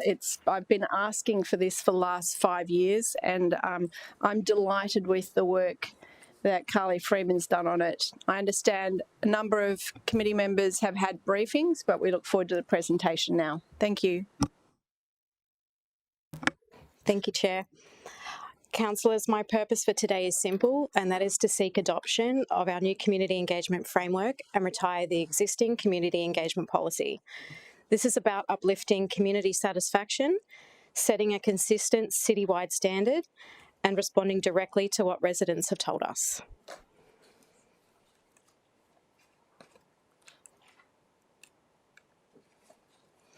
So I understand you're very familiar with the OSAT program, given the earlier discussion, but it's really important for the journey that community engagement has taken up until this point. So if I can refer you to the top left-hand quadrant, as part of the OSAT surveying, the items that appear in this quadrant are our primary area of focus. So that means throughout that survey process, residents rated those items with lower satisfaction, but with higher importance. So it means if we can get a slight improvement on any of those individual components, we will see an overall uplift in OSAT satisfaction with the city. So we can see community consultation and engagement sits in that quadrant and has done for quite some time. And drilling down into the data and insights that sit behind that score is that residents want more meaningful opportunities to shape decisions affecting them, and they want far more consultation and more of a say on what council is doing and the services that we're delivering for the city. So if we get this right, we boost trust, transparency, and project outcomes across the board, and result in an overall lift in OSAT. So pre-2023, pre-organisation restructure, you can see there was a very small amount of citywide consultation that was delivered, and that was due to there being a very small team that sat in corporate communication, delivering only corporate citywide consultations on the GC Have Your Say platform. So what that meant is that if projects couldn't get onto that portfolio, they had to find another way to gather those insights. So whether they were doing it themselves via project teams or they were outsourcing to consultants, it's created challenges. And some of the challenges we faced coming into this space is that there is a lack of consistency. Approach is varied by team and consultants. That inconsistency affects the quality of the engagement, the timing, the costs, and that also has an impact on overall community trust and reputation. From an efficiency point of view, it's fragmented knowledge. We have data stored in multiple places. We had some on the GC Have Your Say platform, other portals that the consultants were using, SurveyMonkey, for example, no centralised point of data. So we had no clear picture of what the community has said, and that was leading to a duplication of effort and a poor experience with the community. So in some circumstances, there were the same, if not very similar questions being asked across different surveys in a very short time frame to the same audience. There was no aggregated view. We couldn't see emerging issues or understand big picture sentiment. It was difficult to demonstrate how feedback has informed decision making, and increased risk without the single source of truth overlooking critical feedback, leading to potentially poor decisions or even compliance issues. So then from November 2023, we moved into the organisational restructure and centralised all engagement professionals into the external stakeholder engagement business unit and adopting a centre of excellence operating model. So what that meant is that we were working with our internal stakeholders to pull all engagements into one particular area to give us that oversight of competing engagements that needed a strategic approach, but also having that single source of truth with having all engagements now housed on the one platform, a portal, to give us that view of data.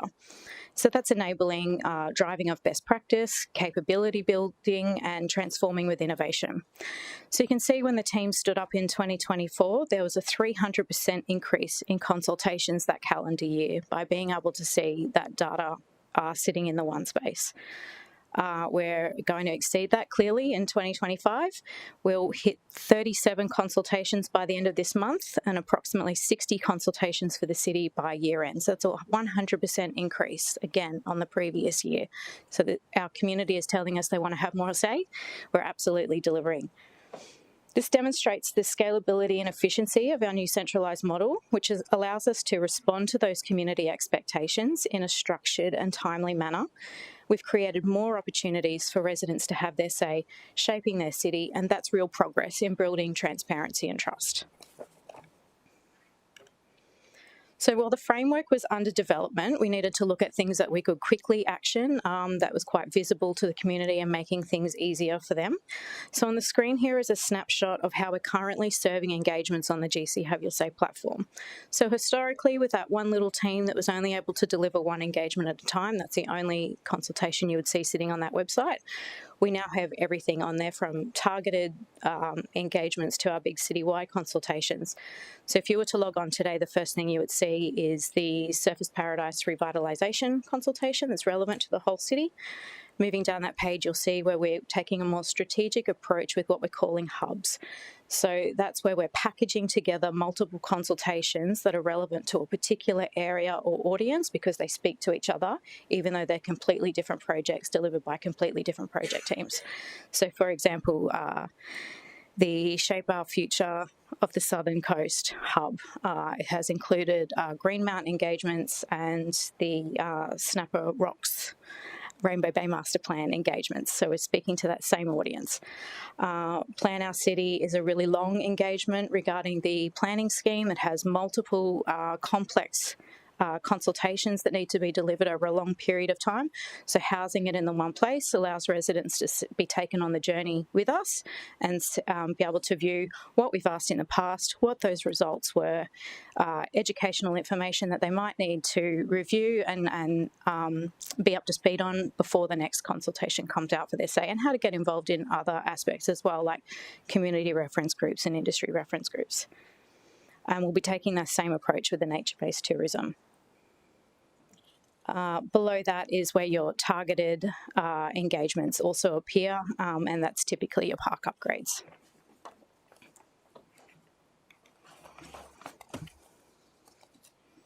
So why does engagement matter? It's our credibility and action. When people see their input has been reflected in the decisions, the trust grows. Better engagement means decisions aren't just technically sound, but socially acceptable. And people want to be a part of shaping their city. Encouraging community participation turns potentially passive residents into active partners. Early conversations prevent late surprises. It's cheaper and easier to manage conflict before it escalates. And it's not engagement if only the loudest voices are heard. Our framework encourages obtaining perspectives that would otherwise be missing. Engagement makes the decision process visible, showing the community how and why choices are made. So on your screen here is another example of how we're communicating in this instance, particularly to the City Panel. The City Panel is made up of approximately 22,000 subscribers that used to get an email on an ad hoc basis with just the one engagement to participate. Now they receive a newsletter type of email once a month with all of the engagements, whether it's in their area or not, that might be of interest to have their say. We also close the loop by circling back on engagements that are previously closed and sharing some of those insights and what comes next in that particular project space, and also a bit of a teaser as to what comes up the following month. So that's a bit of an insight into what's gone on behind the scenes and brings us to current state.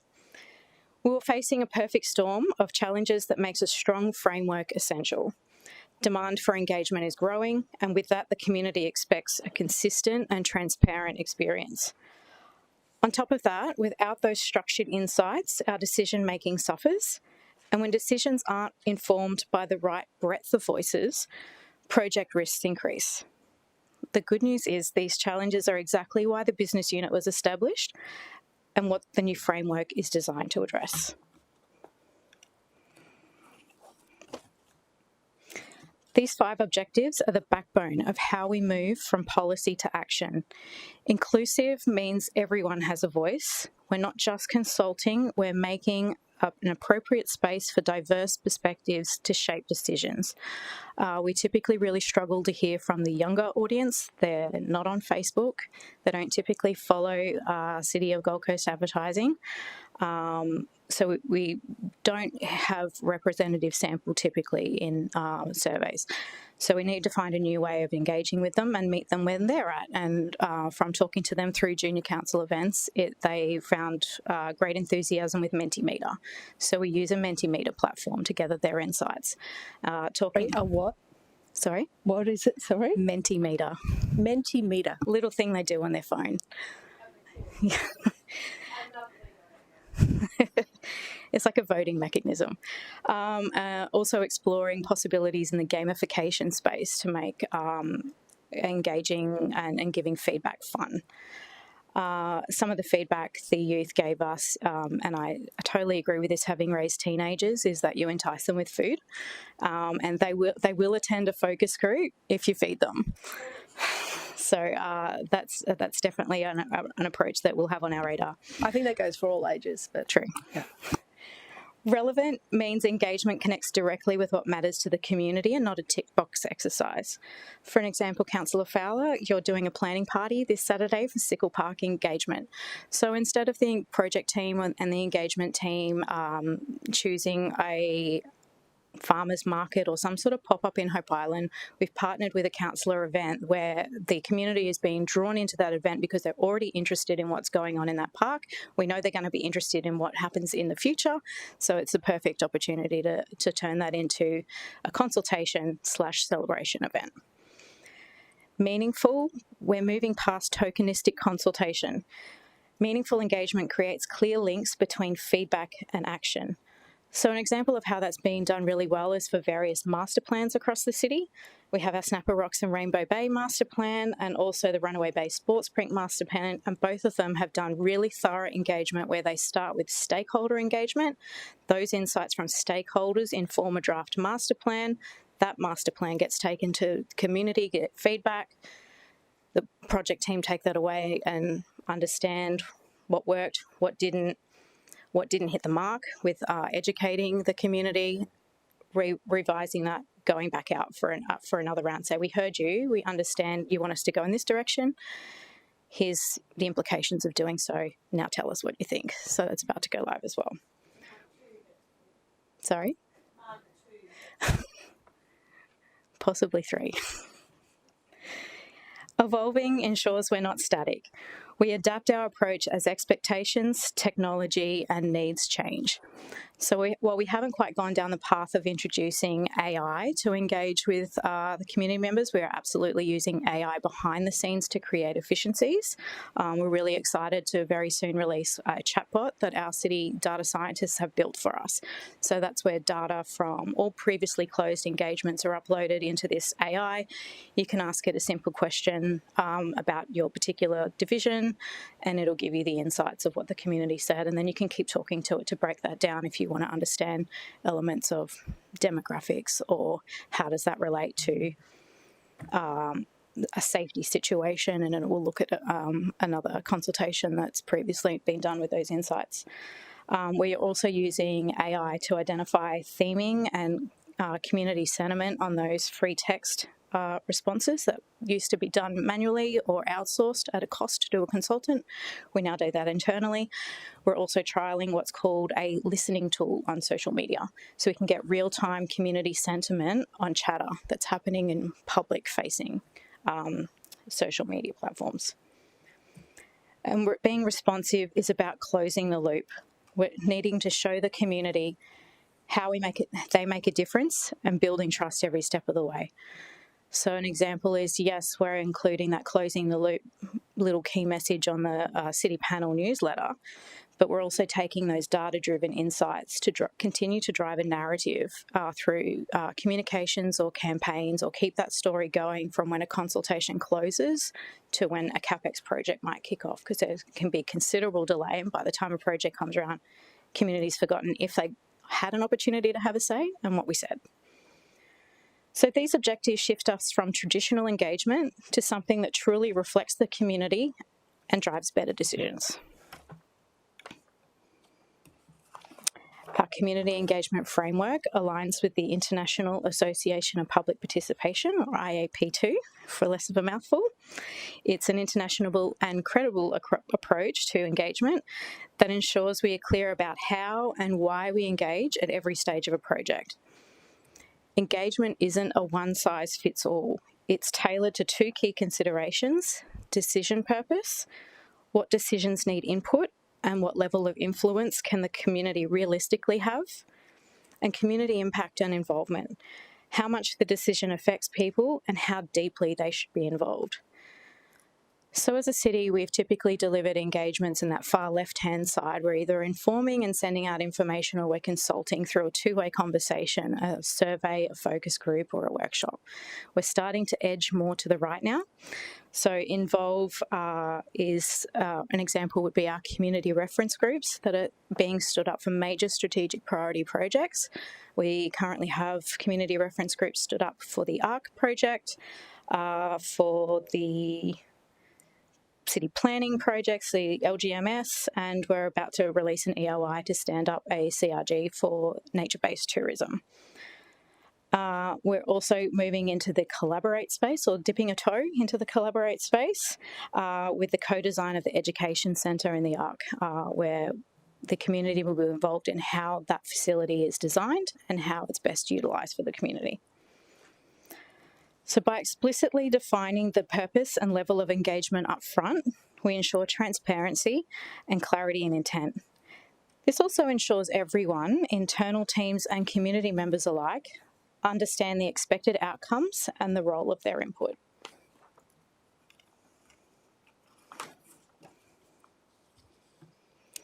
The framework is a modern, fit-for-purpose tool that aligns with the Local Government Act and gives one clear, practical approach to engagement. Ms Green has conducted a full assessment of the framework versus the community engagement policy, which is attached to the agenda for your review, and agrees that keeping both would be confusing and duplicative. We are proposing to retire the current policy because the framework fully replaces it. It includes all the principles and clear expectations to guide how we listen, inform, and respond to community needs. So in summary, this framework sets a new standard for engagement reflecting clear community expectations. It ensures early, consistent, and meaningful involvement, moving engagement from process to a new culture, shifting how we think about engagement, when the community can expect the city to consult, but also clarifying when at times it's not appropriate. It's a principle-based tool that operationalises policy and provides a scalable approach to engagement across the city. In short, this is our citywide commitment to better, more meaningful engagement that is consistent, accountable, and built for today's community. Councillors, I thank you for your time this afternoon and welcome your questions. Wonderful. Thank you very much. First off, Councillor Fowler.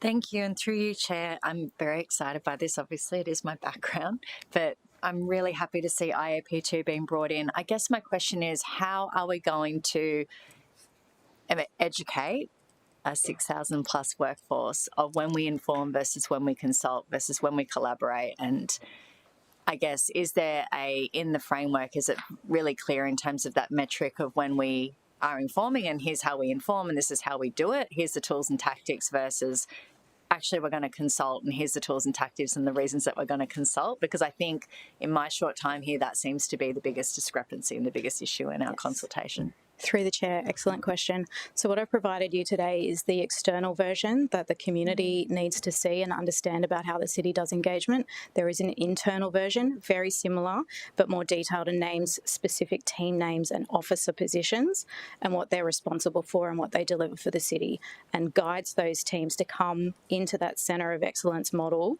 for that advice and negotiation even on the best strategic approach for each project to ensure we have that level of understanding that this even exists.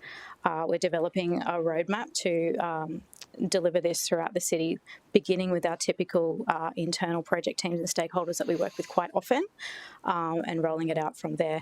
And it will be our introductory tool for new projects that come into our space as well. Thank you. I've got a follow-up question on that. So on page 271, we've got the framework and you've noted the engagement approach there, the three focus areas: inform, consult and participate. So I know we're not explicitly calling out the categories of IAP2, and we're kind of combining the involve, collaborate and empower IAP2s into that one participate. Is that right? Thank you, Chair. We decided to roll those three into just the one heading of participate to allow more flexibility and an agile approach and not box ourselves into are we doing collaborate or involvement or empowerment, and potentially opening ourselves up to criticism that we're not delivering enough in one particular column. And so when you talk about that internal framework, are we working off participate or are we working off the IAP2? We work off the IAP2. Okay. But internally we'll explain the difference. So internally we see that, but externally you see if you're on the right side of that IAP2, it's participate, covers everything. Okay. I think it is kind of cleaner to understand, and 3 makes it makes it easy to understand. Councillor Curtis. Thank you, Chair. And it was great to hear about the advancements in AI being able to do a lot of the heavy lifting of the free text boxes, because I represent a division that loves a free text field for their feedback. They're very verbose and love written communication. I'm just interested, the feedback from recent consultation was there wasn't enough text box. But given we've got this technology now and it doesn't have the labour intensive nature that it used to, why are we not incorporating more free text? Is there still a limitation to the data it provides? Through the chair, the ability to introduce that AI component for free text is very, very new. So the consultations that have recently been delivered would have had that manual component to it, or that requirement to go to an external consultant and have them turn it around in a rapid time. Oh, well, through you, Chair, they'll be very excited to see. So it sounds like in the future we could expect to see a lot more free text box. Yep. Right. It's interesting. I think it's only been in the last few months that if I have a lot of comments on a topic on my Facebook page, then it gets summarised for me by AI and said, okay, this is what people are thinking. Councillor O'Neill? Thanks, Chair, and thanks, Carly, for your presentation. And I think we're definitely on the right track. I think, and you probably may not be able to answer this fully, but you may have some ideas. I mean, putting it out via the internet for consultation or even comment, sometimes people will maybe just read the headlines and maybe not go into the full text and then start commenting or consulting on not really the whole subject, and they're actually commenting on misinformation sometimes if other people tune in. Is there any way that we can avoid that or put something in place to make sure that our message is really clear, the actual project is very clear? Through the chair, we have learnt from recent experience on how to address that from potentially happening, and also how to take a better approach with community members or groups that we might call disruptors, those really vocal ones that can skew the success of an engagement and definitely skew those results. One thing we're looking at, which we'll have with the next phase of the master plan that goes live, is that more informed education piece that not only explains what you're intending to gather before you go into the line of questioning, but address how it was misunderstood last time and what it actually means, and then you get the opportunity to answer.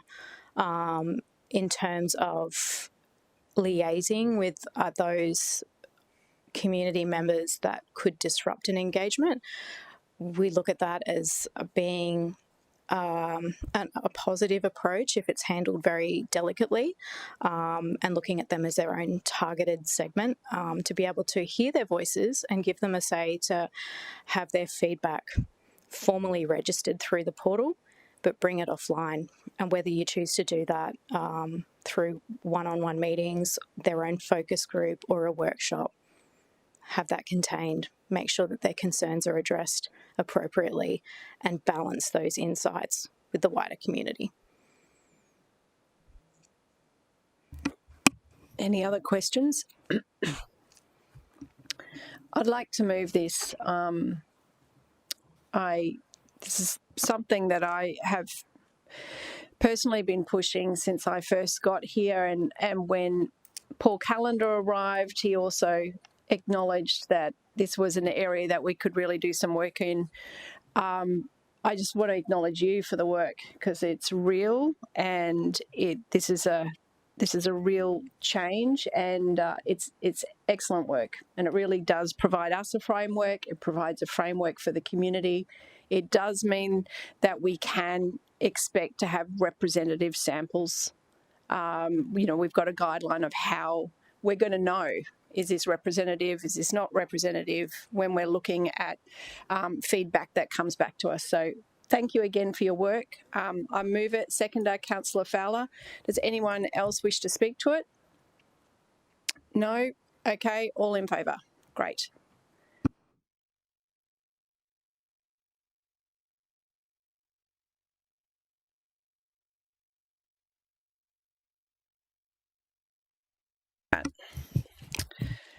Next item is 6.6, travel and related expenses for staff. I've just got a question which has been put to me by a member of the public, so I just wanted to raise those questions. Who does that go to? To you? It will just depend on the question, but yes, Fair enough. Most Fair likely enough. to myself. So regarding expenses, just wondering if we could be provided detail on the benefit of the CEO representing the city at the Australian Open and AFL matches in Melbourne, and when he's there as invited by controlled entities to represent the city, what is our thinking on that being part of the budget that's already allocated to controlled entities? versus it being an expense outside the controlled entities. I suppose the reasoning for that is if it is seen as valuable and EGC, for example, say we need the CEO there, if we don't include it within the cost of a controlled entity, then it's not necessarily clear to councillors what, associated expenses of the controlled entity. Yeah. Clear as mud? Understand my question? Thank you for the question. It's not straightforward, and I think considering it relates to the CEO specifically in the value, I think that would be best answered by the CEO. So if I can take that on notice and come back with a fulsome response. No problem. Thank you. Any other questions on this one? Councillor Fowler? Oh, thank you, Chair. Just through you, only one. How does this amount compare to previous budgets? Is this similar to what we normally receive for these types of travel expenses, or is it considerably higher? We actually do, through the Chair, Councillor, we do have attachment 2 of BAT B, which represents the movements across the previous years in terms of dollar values, but I'll hand to the Chief Procurement Officer because I see he's champing at the bit to respond. Thank you. Through the Chair, there is a attachment B in the report, compares the previous 6 months to the current 6 months, so it's in the $300,000 vicinity each 6 months. But probably for the benefit of committee, I know that at an ELT level there's been a discussion around travel, and for example, if you look at some of the items in the report, conferences, we're sending multiple people at times, so there's some desire there to obviously reduce the number of officers that attend conferences and the like to obviously curtail some of the expenditure. So is that the document on page 337? Yes, Chair, that's correct.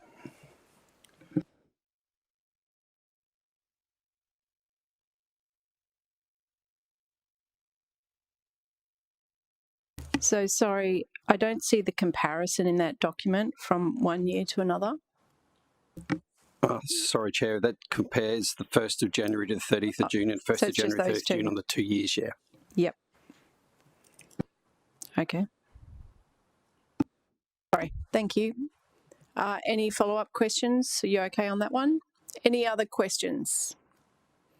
No. Can I have a mover for this item? Councillor Curtis, seconder Councillor Wilkinson. Do you wish to speak to it, Councillor Curtis? All in favour? Great, thank you.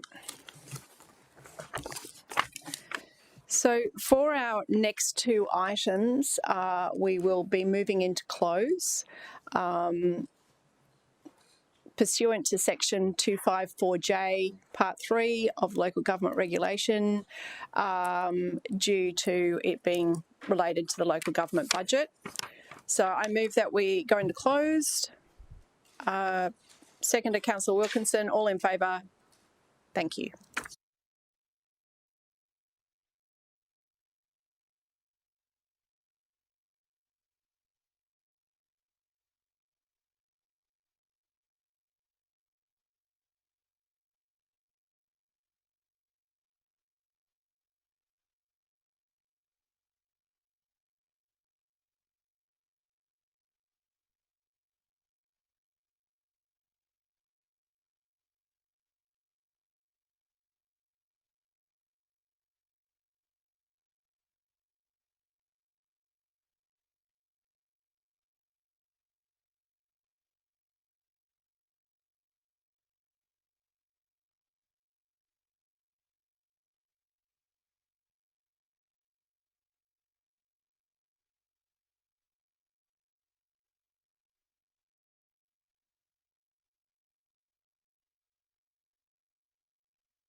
We didn't need to go into closed. We didn't have any questions there. So do I have a mover for the recommendation? Councillor Curtis, seconder Councillor O'Neill. Do you wish to speak to it, Councillor Curtis? No. All in favour? Great, thank you. With the last one, I do have questions which probably appropriate to be discussed in closed. So I will move that we go into close pursuant to the local government regulation for matters involving industrial matters affecting employees. So mover, seconder, Councillor Taylor, all in favour? Great, thank you.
I'll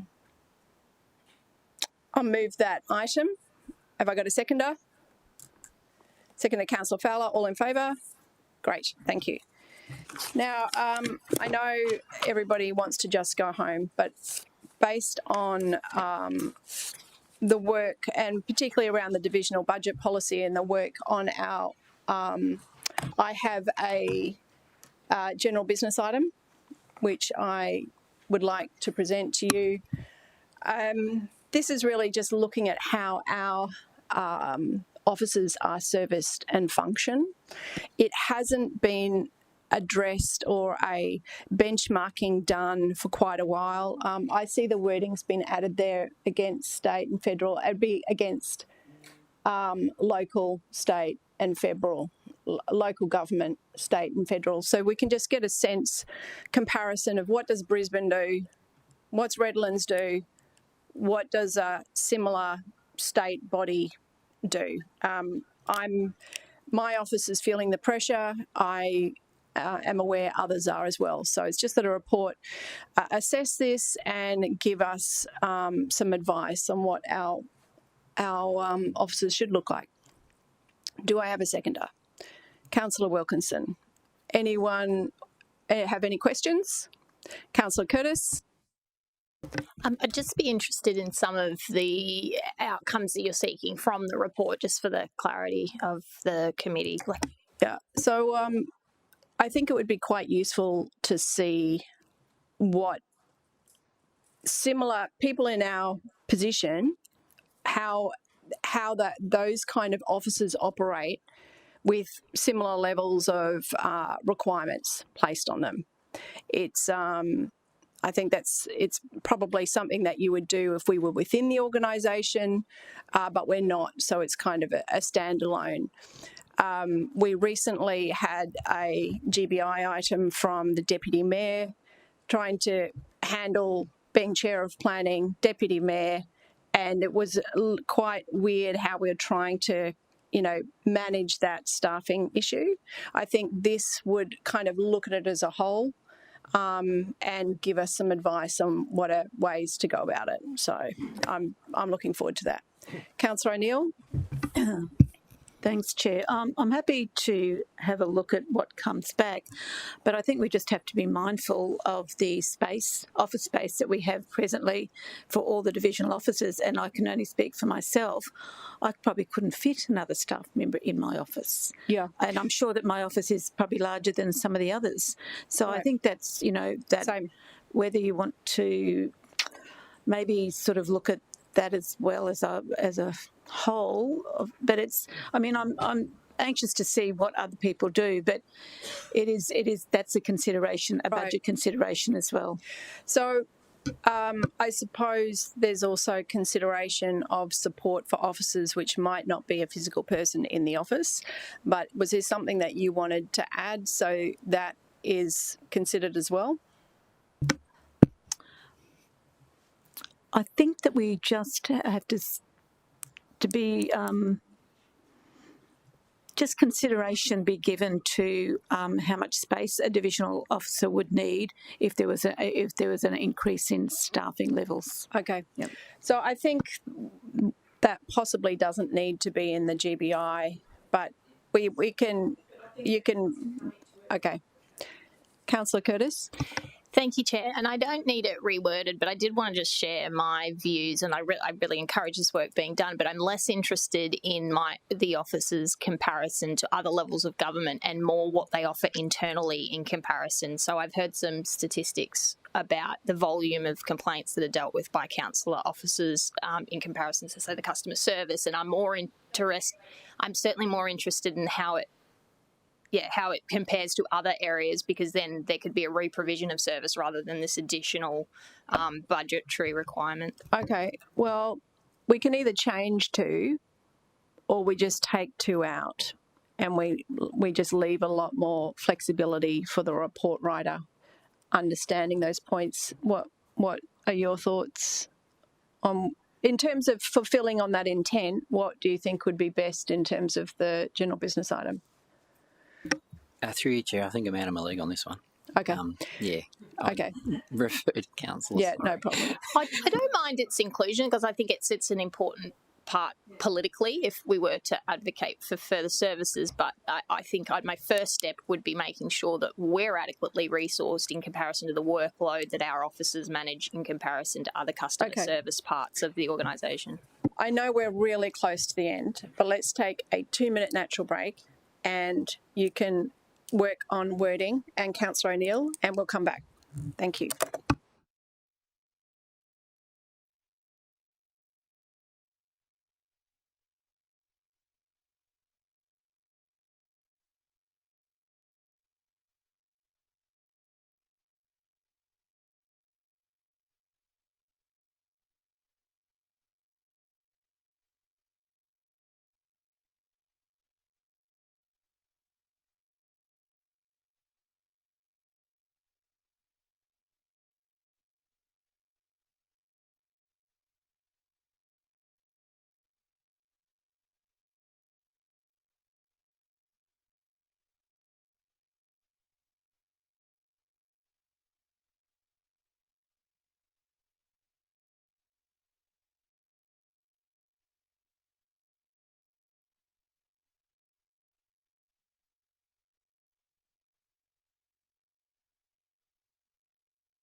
Okay, so